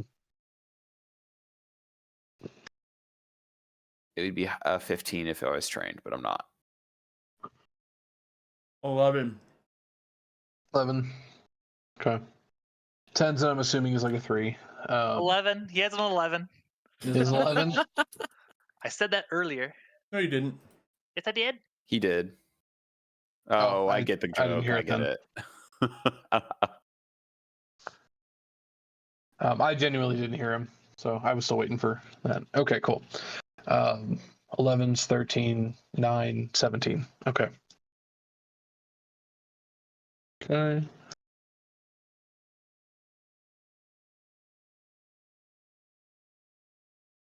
And yoink, yoink. And then the last one is which one? This one? Slithering up. Okay. Gerald. Now you guys definitely notice some strange finned dinosaurs that are as big as Thoridne are coming up the river. Yeah. So I am gonna take a couple steps. Can I reach this Sure. dude in front of me? Cool. Yeah, this one's just coming up on the bank here. Cool. I'm gonna stab at it. Nice. And I have my held action too. 17. The held to action hit. was for when one of them hits a party member, right? Was within biting distance of someone. Oh. Okay. You said longsword 17. 17 hits? Yes. Easily slashes into their side.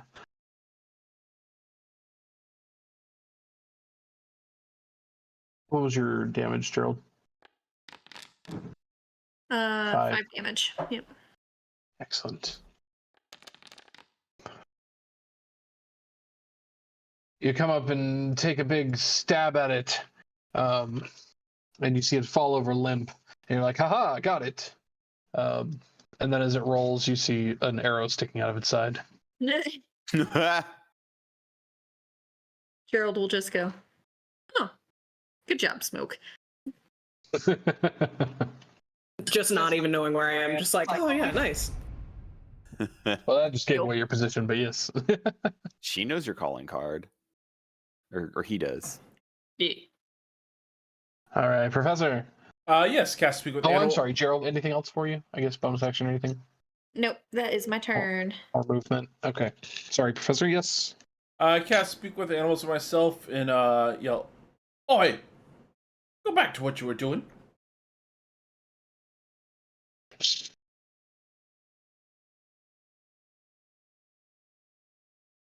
That's it?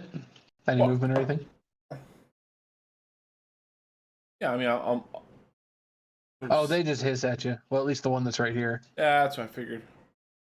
He's not even saying anything. He's just looking at you. Lizard sounds like a hungry snarl.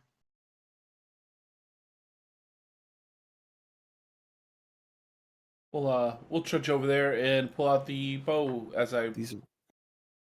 trudge over there. That's it. Yeah, this is one of those cases of like, you can understand what they're saying, but it doesn't necessarily mean they're conversational. No, I had to try. Oh, sure, absolutely, absolutely. This is 100% the reaction I was expecting.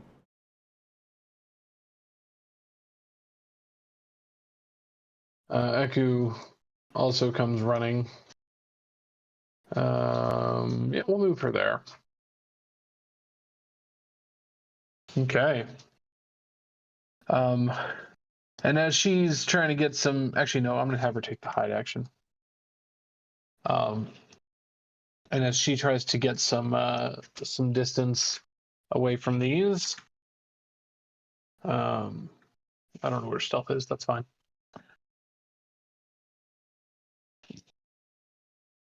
She kind of glances to see where you're shooting from smoke, and says, and you hear her behind you say, "Oh no, look out!"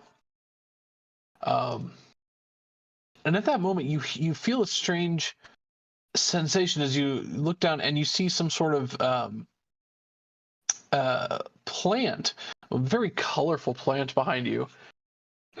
That the flowers are like rotating to look at you. It's got three flower heads on it: a red, an orange, and a yellow. And the orange blossom actually spits at you. Ew. What in the Jumanji is this? All right, that's what I was thinking. And if you could, let's see. If you can make a Constitution saving throw, please. Yes, I can. Nice. Oh. With Eku's warning, you turn around and kind of slap out of the way. You feel the orange goop get on some of your fur, and you're like, "Yeah, you," and you scrape it away. It's not acidic, but it does smell something horrible. You're able to kind of hold your breath and get it scraped off on a leaf. And this is not like a moving something. This is a plant just in the ground. Just spat at you. And then the yellow one spits at you. And if I can have a dex save, please.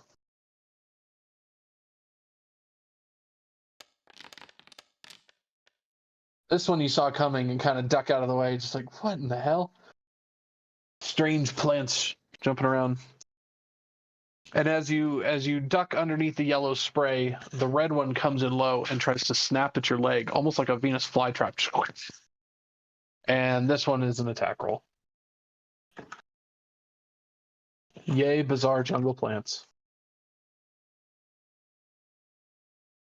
That is a... Yeah, 22. that hits. Yeah.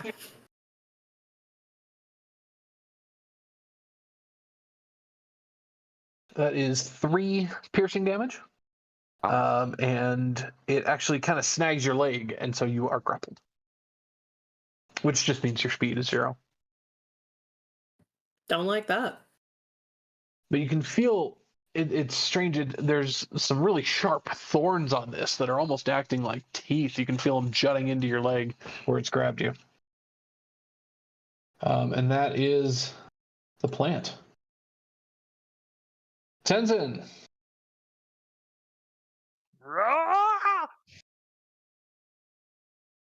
He starts running forward at the dinosaur. As his bonus action, he would like to rage. Excellent. And then, you know what? He's going to recklessly attack. Excellent. I'm a one-trick pony. I know what I do.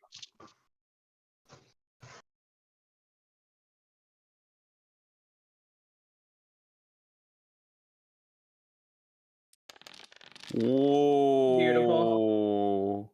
So add another 2 damage to that because of my rage. So Did 23. dead. Oh, So just boy. bam, and just chop off its head in a single strike. Whack. It's like playing golf, man. Just swing down and head goes right off.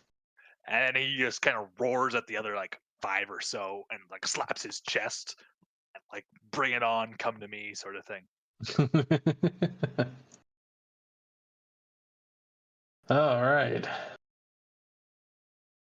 Let's see. A bunch more slip into the water.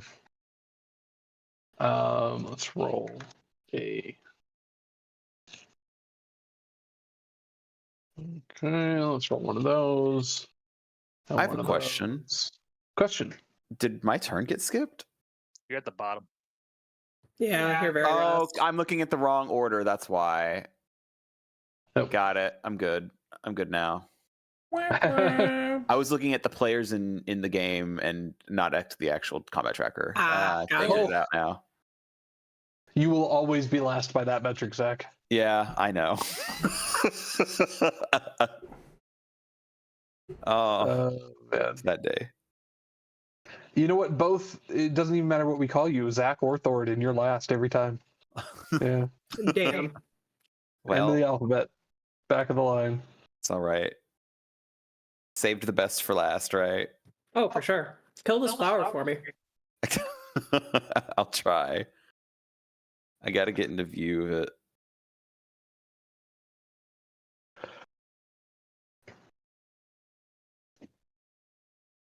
And the water, if you choose to cross, is difficult terrain. Just throwing that out there. That's not terrible. Bunch of them slink into the water as they start coming up. And this one actually completely submerges, and you lose sight of him. Where is my... I use the invisibility for stuff like that. Great. Yeah. I just needed invisibility. I just wasn't sure where to find the button. Excellent. Thoridne. All right. Well, with my 25 feet of movement, I'm going to move there. Do I see this plant attacking smoke? Sure. Okay, cool. I'm going to go ahead then, and I need it to do a dexterity saving throw, DC 13. Don't know how plant's going to do dex, but hey. It's the jungle. You never know. Yeah. It can twist and thrive, you know. Try to twist away. I'm doing Sacred Flame. Twisting. Why didn't it show? Show.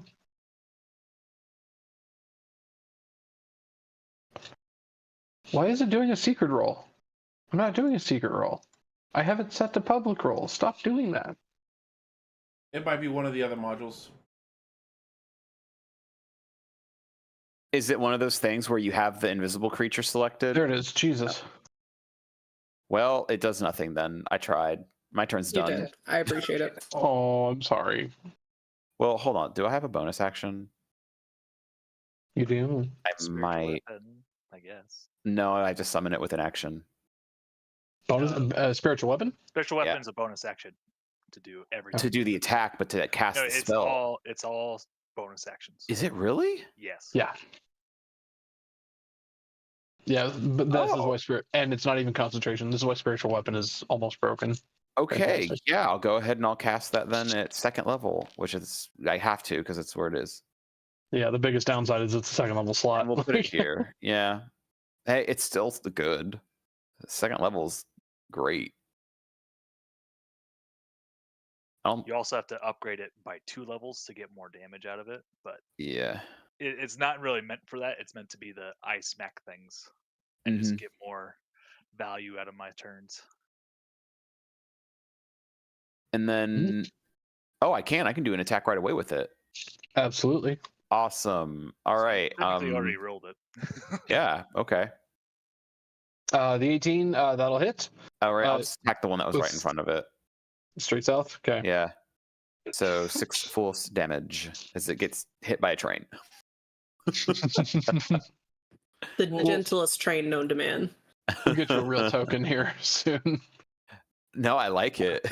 Yeah, I kind of want it to be this now. Well, I need to make it a separate token though, because right now it's the party bus that I use on the overland map. So I'll make a separate token sheet for it. Yeah. Okay. Pick one of the other Thomas the Tank characters if you want. Diesel. Yeah, so to break out of this, what kind of check is it?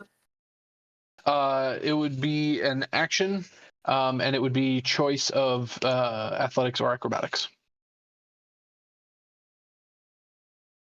Release me. Okay. Now you are no longer grappled. Dang.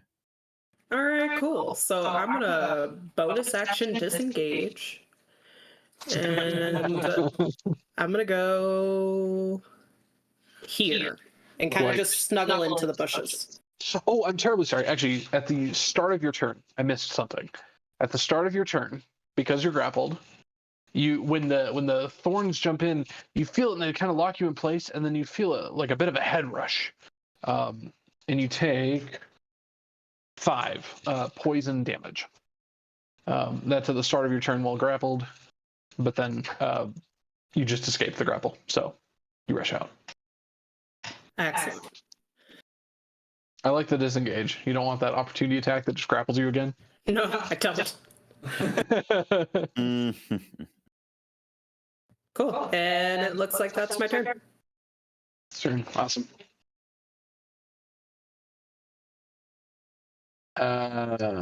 This one next to the spiritual weapon? Is that the one?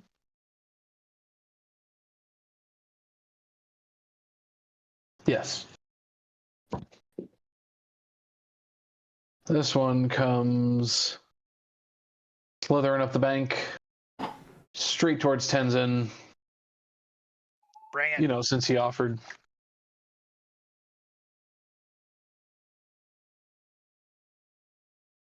It has advantage on its strikes against me because I recklessed.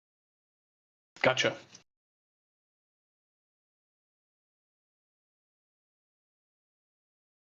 Oh, don't unpin, reveal. It's fighting me. It's doing secret messages for some reason, so I'll just have to reveal them. Does a 6 or a 6 hit? No. No, it does not. It rolled 2 6s on the advantage. Oh, goodness. And that's... Does that multi... No, it doesn't. It just tries to bite at you. Thinks you look tasty. All right, Gerald.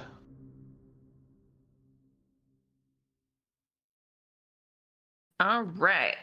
I'm just gonna move the... Oh, why am I the party bus? Hold on.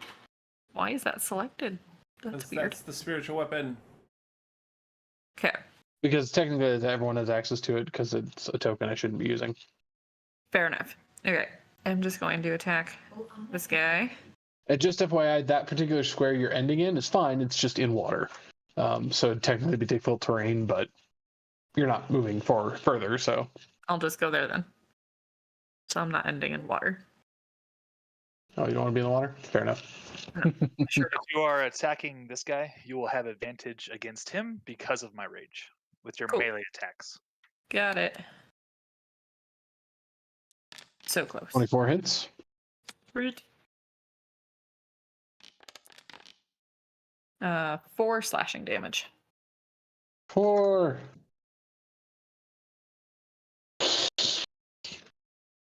His statues to swipe at its tail. That is my turn. Professor. The one I've targeted over here, that's heading towards smoke, I'm going to take my bow out. This is my bow's already out. Grab an arrow and let her fly. Okay. Oops, I select my token.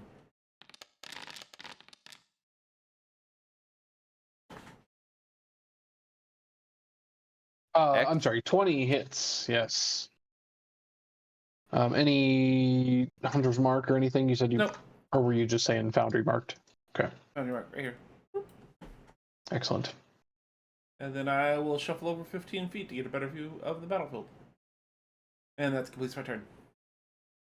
Okay, and Aku follows suit. Actually, she's gonna stay somewhat close to you.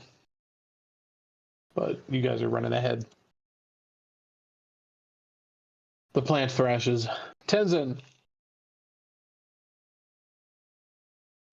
He kind of looks to the boy a little bit. Wait, 4 damage did that much to the dude? Oh, wait, let me take that back. The plant ever so slightly starts to crawl forward. You see its roots kind of weaving through the ground. It moves all of 5 feet. That is some absolute bullshit. Don't like that. I didn't realize it has a 5-foot move speed. That's hilarious. Gross. That's hilarious. Tenzin, I'm sorry. You asked a question. You said... Like, so is it that weak from the hit that Gerald gave it? It's been hit twice. Oh, okay, never mind. So, Tenzin will move around this way, and then he will swing at it. He will not recklessly swing though. Okay. 13 hits, 11 cleaves through, and it drops to the ground. Okay, so that was 10. And I believe it got hit by the spiritual weapon, if I recall. that's what'll do it. and then I'll move 15 feet to be like here, and then like continue to be like, come towards me. Rawr, rawr, rawr, rawr, rawr. You see this strange plant crawling forward, the roots weaving through the ground towards Smoke. And like that's his intention, is to eventually then just cut down the plant, Sure. kind of getting in the way of everybody else. Smoke just shouts out from the bush, "It got a taste of my cat flesh, and now it's after me. Please."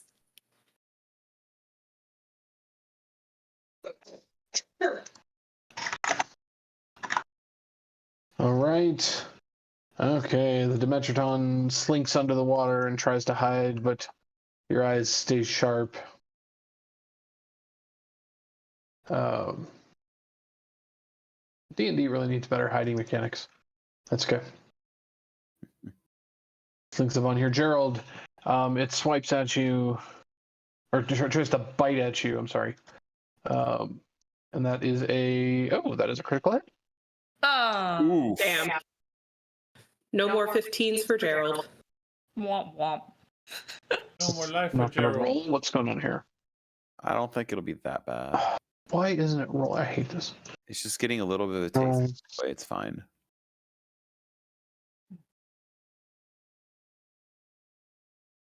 That is 14 piercing damages. It really lands a chunk into your leg, or Ouch. a chomp into your leg. That was half my health. That's not good. Okay. All right. Oh, good. No.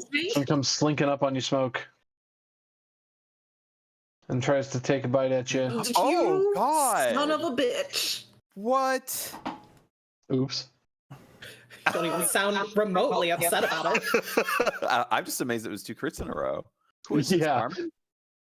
Zach, what were you saying about using up all the luck on the random No, I encounter? said you don't disobey the dice gods because then it causes problems, and you chose to follow the dice gods, didn't you? So they're rewarding you. I'm down. Oh no. 18 damage kills you in a single strike. Oh well. She was already I've been hit before, like 2 different times. Okay. It's all right. Eku kind of jumps a bit. You hear her gasp as one of the Dimetrodons just jumps out. It's like twice your size, Smoke, as it jumps out and just tries to bite down on you. I just disappear into its mouth. Yuck. Kind of shakes a little bit, you know. How do I tell you? Dog shaking out a mouse or something. Thank you for that. Did Smoke get taken out of the initiative tracker? No, she's at the very top. Oh, we did hide her though. Okay, that's okay. I don't know why I did that. It was automated somehow. Good call. I know what I'm doing. It's my turn then. The jungle's Yeah. dangerous. Okay, so that one's done. So we need this one, who is perfect. Get this out of the way. Actually, Gerald. Oh, that wasn't even, that was a damage roll. Let me roll an attack. Gerald. Reveal is a 14 to your armor Yep. class. And then the last one. Tenzien, Hello. one of the Dimetrodons pops out of the water. One that it hid earlier. And strikes at you. Really, all attacking from hidden does is give advantage. But for like one turn. That's an 18. 18 hits, 18 hits. 6. which I reduced to 3. See, their bites aren't always bad. Oh, okay. just when you crit. Ouch. Oh, goodness. Thoridne? All right, I'm going to start by using my action of my Channel Divinity, Balm of Peace, which is going to allow me to move up to my speed without provoking opportunity attacks. And for everybody that I pass next to, you gain this much HP. Oh, man. Oh, that could have been worse. It's about average, to be honest. All right, and then I'm actually going to make it all the way over here. So Gerald, Tenzien, and Smoke, you all gain 9 HP. Oh, thank you. You're welcome. I'm going to go ahead then and get some support to Gerald by using my bonus action to move Party Bus over here, and it's going to attack this thing. Excellent. Ooh, that Balm of Peace is gnarly. It's Ooh, nice. I knew I liked clerics. Okay. I was like, I need to do something to like heal multiple people at once, and I have another thing for this. And I may have to save that. But anyway, what is it? Spiritual weapon, I believe, is just a magic attack.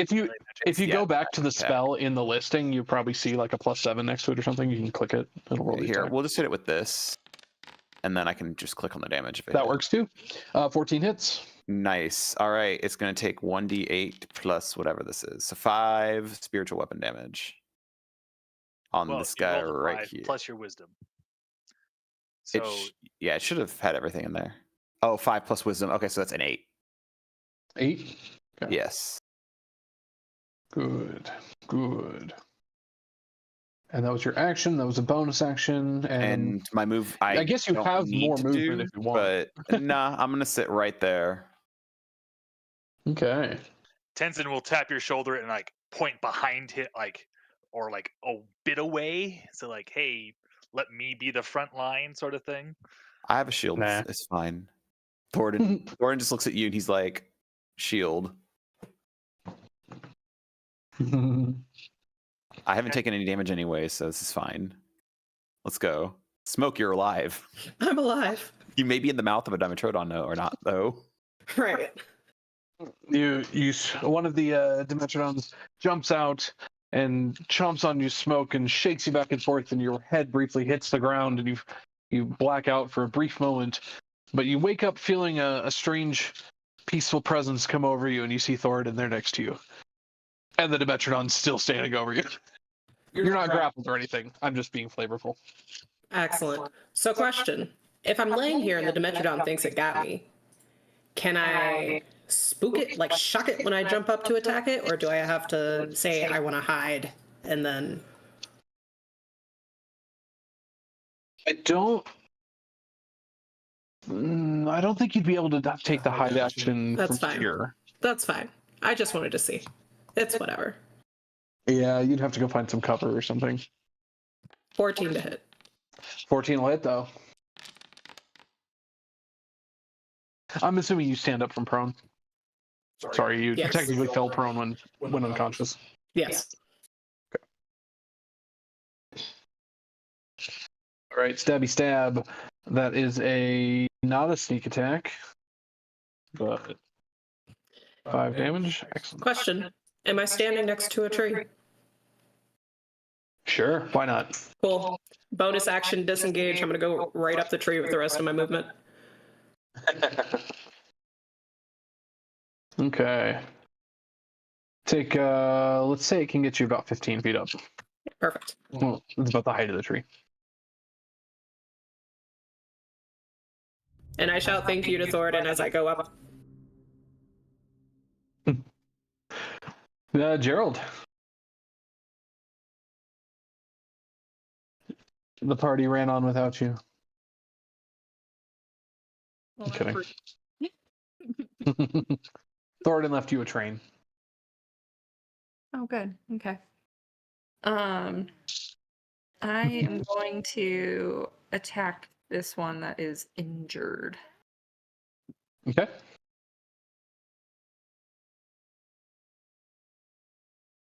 Oh, no. Ooh, no. I'm sorry. Yeah. All good.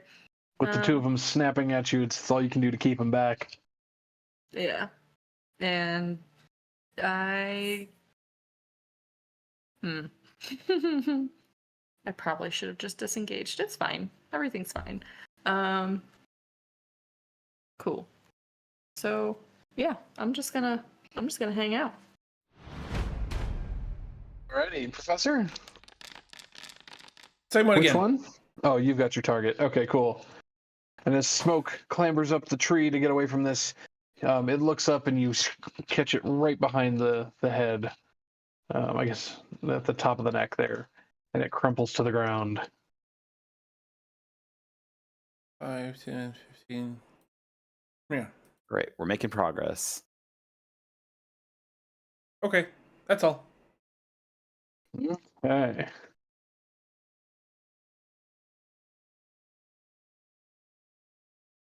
Tenzin, as you come charging to get at Smoke, you turn and see the flowers that are trailing after her. I assume you're raising your axe to strike, but they lash out at you, and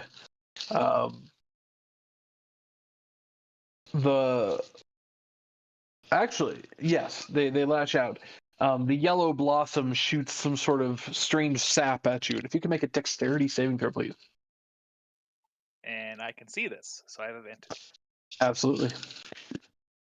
Oh, I did ability check, but it's going to be the same thing, I think. Okay. Oh, actually- What's your saving throw mod? +2. It's +2 both sides. So. Oh, it's +2 either way. Okay. So it's 11. The DC was 11. Yeah. Thank you, Danger Sense. So yes, you seeing this coming, you kind of just barely you whack away at the sap, redirecting it with the tip of your axe. No damage to the axe. That was the yellow flower. As the orange flower simultaneously shoots some sort of liquid over at Thoridne next to you. Thoridne, if you can make a Constitution saving throw, please. All right, I can do that, I guess. Again, you're a dwarf, right? So Yeah. Constitution against poison. Ooh, advantage. 19 easily saves. Let's go. This one, you almost don't even notice it. You're dealing with smoke, and then suddenly you're like, "Do I smell something?" No, whatever. And you move on. Like, but then the final strike, the red blossom swoops in at Tenzin, and this is an attack roll. You were reckless? No, I did not reckless last time. You did not reckless. Excellent. That is a 21 to your armor class. 21 hits. 21 hits. You're going to love this. It deals a d4 of damage. So you get 1 piercing damage, reduced to 1 because you're raging. Yay, I'm grappled. But you're now grappled by the plant. And you can feel the spines piercing into you. Okay. You almost don't even feel it though, but it does wrap you enough that you're like, oh, this is annoying. But it doesn't even really hurt. Yeah. Okay. Top of my turn. Top of Tenzin's turn. You take almost nothing. I don't know why I'm even bothering with Tenzin. You take 7 poison damage. Because I'm a dwarf, I resist. You're a dwarf, you resist, yeah. So was that 3? 3 poison damage? Yep. Not bad. Okay. Dwarf power activate. Yeah. Barbarian dwarf power. So I'm going to then basically almost kind of like a scythe, put my axe to the ground and then slide it. And so I'm trying to basically cut the flowers off and just basically cut off all the heads all at once in one big sweep. Excellent. Attack roll for that. I will reckless this one. Oh my god! So that's 18 because you get an additional +2 because I'm raging. So its armor class was 10. Was the key word here. Right. It had 11 hit points. So yes, exactly like a scythe. I just go like, just cut off the top of it. I'm just impressed that you've crit twice in a row now. Exactly. Right. Not twice in a row, but You just pulled 2 a out of 3. Nathan. There's been so many Right. crits this whole session. There really has. And then he'll look to Thoridne and then smoke up in the tree, and like he motions for them to like take care of this dino, and then Tenzin will use his movement to get in between these two, and he'll take the opportunity attack. He's fine with that. All right. Yeah, and it's definitely snapping at you. Because I just did reckless, it's technically at advantage. Yep. 19. Hits. 12. I would just Damage. say. Yep, 12 piercing. So, okay, which one's this? This is the one south of Gerald. And now I'm just their raging barbarian trying to like knock them around and like get their attention. So Let's see.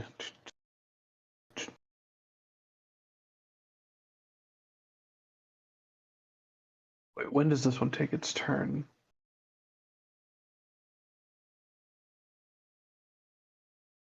Oh, they both get a turn? Oh, okay. because they all go in between Yeah. Thoridne. Yeah. So the southern one will snap at you, Tenzin. But the upper one who's been damaged is having a back and forth with Gerald, so that'll swipe at Gerald. But let's do Tenzin first because initiative order. Reckless 19. Hits. 4 piercing. Exact opposite To this do. time. Right.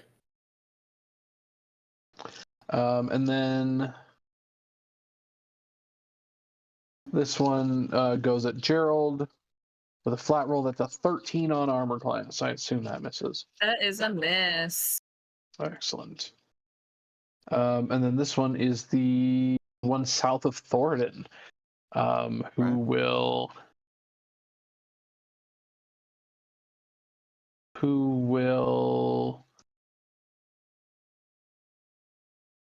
slink this way, 5-foot step, and then bite at Thoridne. And we Okay. have a 19 on armor class That's gonna be a hit. for 5 piercing damage. That's not bad. Can handle that. Your turn. Awesome. So I'm gonna start with my turn by I'm trading blows then with this this guy. I'm gonna take my warhammer and smack it on the side of his face. And so that's gonna be a 19 versus AC. Easy. All right, he's gonna take 4 damage. 4 And then damage? as my bonus Awesome. action, huh? Good. Okay, and then as my bonus action, my spiritual weapon's gonna Tonka train this guy over here. So does this hit? Is the question. Beautiful. That's crit. I got a crit finally. It's my turn now.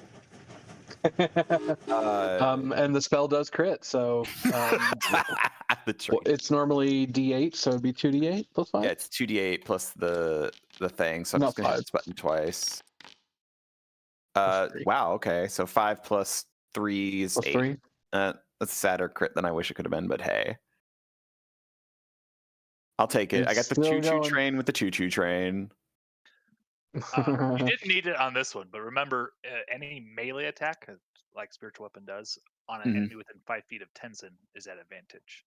Okay. Yeah, I did forget that. But I mean, you already had the crit, so you're good. Yeah. All right, and that's honestly, I'm gonna stand my ground. So that's the end of my turn. Awesome. Smoke.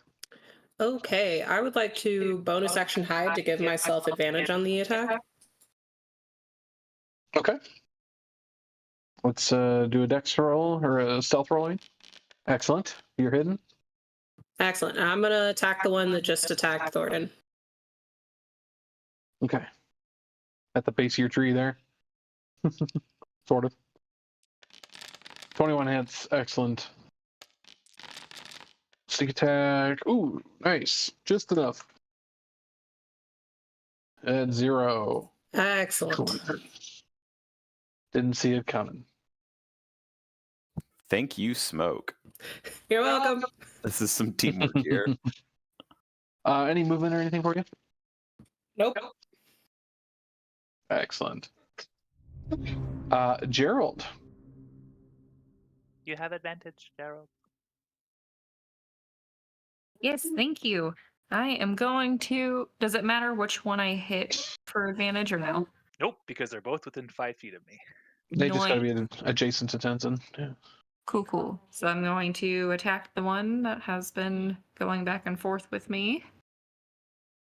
The upper one? Okay. Uh-huh. Yes. 19. 19 hits. Wow. 4 slashing damage. You got one. Yay! Ayo. Nice. That is my turn. All right, Professor. The last thing standing is down at the riverbank with Gerald. I was going to say, quick survey, make sure we don't see anything that's hidden or trying to hide. Just that one last one?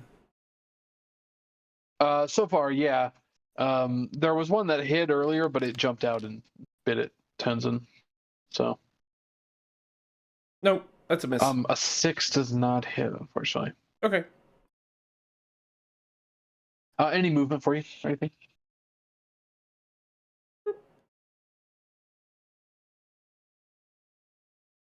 Cool. And then I'm really tempted to put another flower up in the tree with smoke, but Tenzin, it is your turn. Okay. Great action attack. Recklessly. Why did I feel the gaze that Danny probably just gave you? Ooh, I don't think I get it though. It's only a 10. I'm sorry, a 10 does miss. Oh. That's okay, you had a couple crits, so it balances. It all balances out. And that's the turn. This was the one that bit at you last time, so we'll bite at you again. Reckless and all that jazz. Oh, Jesus, reveal. 23 armor class. Hits. Which is a 11 piercing, reduced to 5, as one does. Okay. And that's yes, and then Thoridne.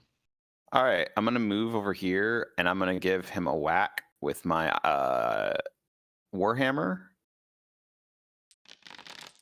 Oh man! Advantage? Did you roll it advantage? Oh, you did. I did, and that was still it's still a miss. Nice. And then bonus action, this is gonna move right here and do the same thing. Also So advantage. yeah. And just a reminder, if you go down to like your second level spells, it should have a button next to it, but it matters not. yeah. 15 right. hits. Okay. Then it does this damage. All right. 8 force, and then that is actually the end of my turn. Excellent. Smoke? Okay. Yet again, I will, because I don't get the benefit of the advantage, right? Because I have a ranged weapon. Melee attacks. Yep. You Cool. would still get So a sneak attack if you didn't hide, but hide gives you the advantage. Yeah. exactly. So I want the advantage. Doubtful, but we'll see. In this case, no, not with a 10. No. So you try to hide, but it's like your foot kind of slips, and you're like, screw it, take the shot anyway. A 13 hits it. And because like 3 people are adjacent, you still get your sneak attack. And it's dead.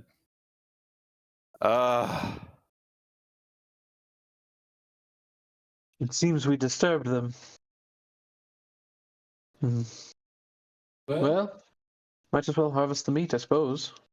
Absolutely. And what I'm going to do is I would like to request Tenzin's help to remove a tooth from the one that downed me. And I want it in my inventory. And then I'm going to search for a nest.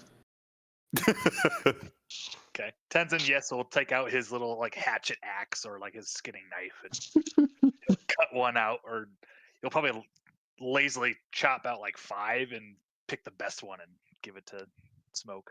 There you go. Does anybody need healing? Absolutely. Please. All right, gather round, gather round. What's the range Tenzin could on use this? a little, but not a lot.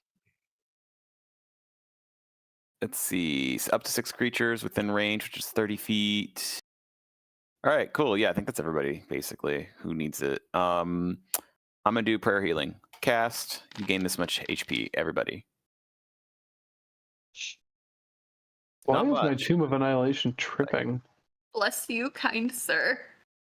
Oh, blessings of Brennanar upon ye.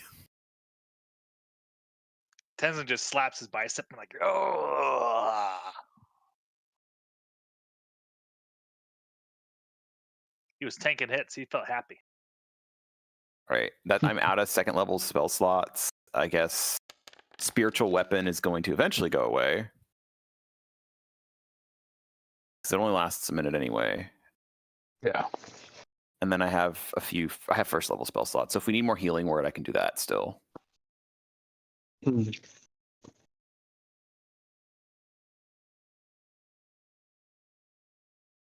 You take some time and harvest what you can. This will definitely save on hunting this evening. Get some good stew. And then beyond that, yeah, you're able to refill water and food, and take some days, or take some time to recover yourselves. And I will bring us back to the Overland map. Do I find a nest? Is my thing gonna load? No. Ha! It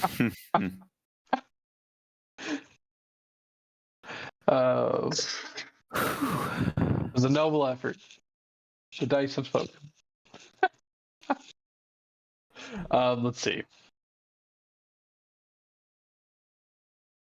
But you do. You reach the river, and you're able to cross over much more smoothly now that you're not under assault. And you're able to keep your eye out and avoid getting bitten by more colorful flowers. We know what to avoid. Hey, does that journal? Exactly. Does the wizard's journal talk about colorful flowers? Not like these. Okay. And then does Volo's Guide to Monsters talk about it? That's an excellent question. I don't believe so. Looks like the book has failed. Smoke's been waiting. I don't expect the book to have every answer. But maybe you can add edits, and then he can pay you. What am I going to say about these things? Plants with 3 colored heads shoot stuff at you. The end. Fine, before we leave, I'll take the 3 heads and I'll shove them in the bag.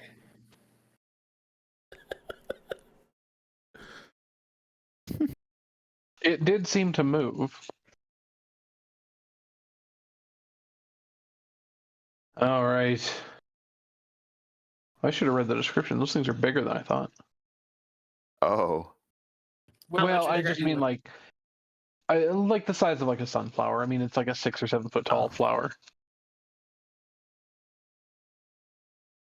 Well, I mean the actual flower petals and everything might be bigger, but the height of the stalk, like from ground to however tall it can reach, it's still probably shorter than Jason. But There's a lot of things that are shorter than Jason. I take it back. I will not put it in my backpack because I'm not strong enough to carry something that big.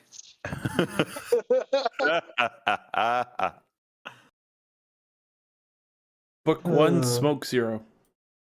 Take only what you need. Right. And it was evening, and where's the land of Chult?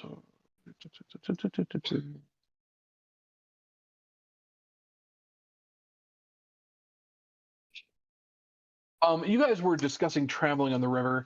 As Eku thinks about it, I mean, you probably could, at least for a bit. You'd have to make the last bit on foot, but you might be able to gain maybe a day going down the river.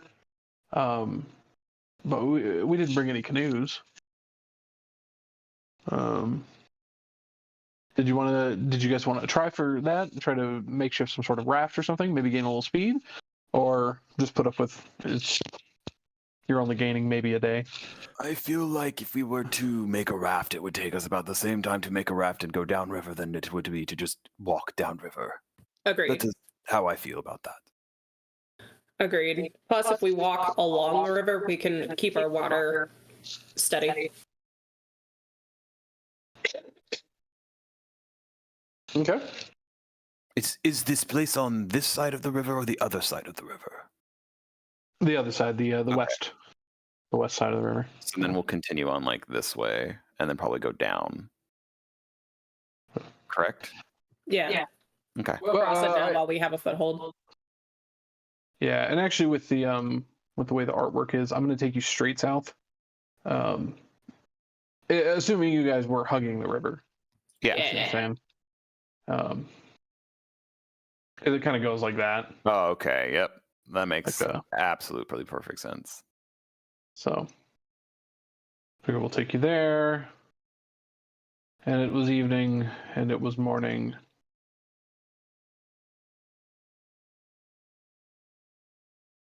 And then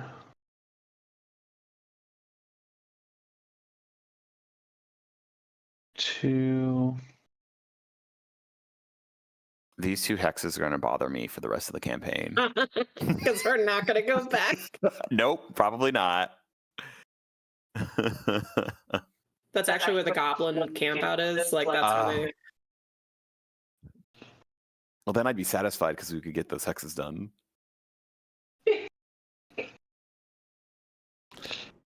As we get close, Eku insists on taking the lead for the last stretch. She's like, "Here, Totally fine. I'll show you where this leads." She seems to think we're only maybe a day out.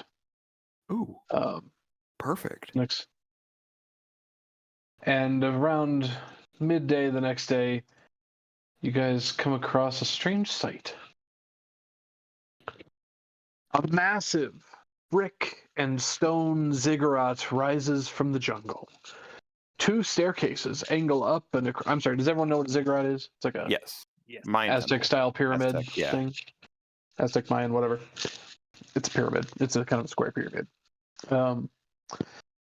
There's 2 staircases that angle up and across the front face, one from the right, the other from the left, and they meet at a landing on a second level. It's about 30 feet above your heads. That layout repeats on the second level and the third level, and it gets taller, and with each successive layer adds less height than the one below it.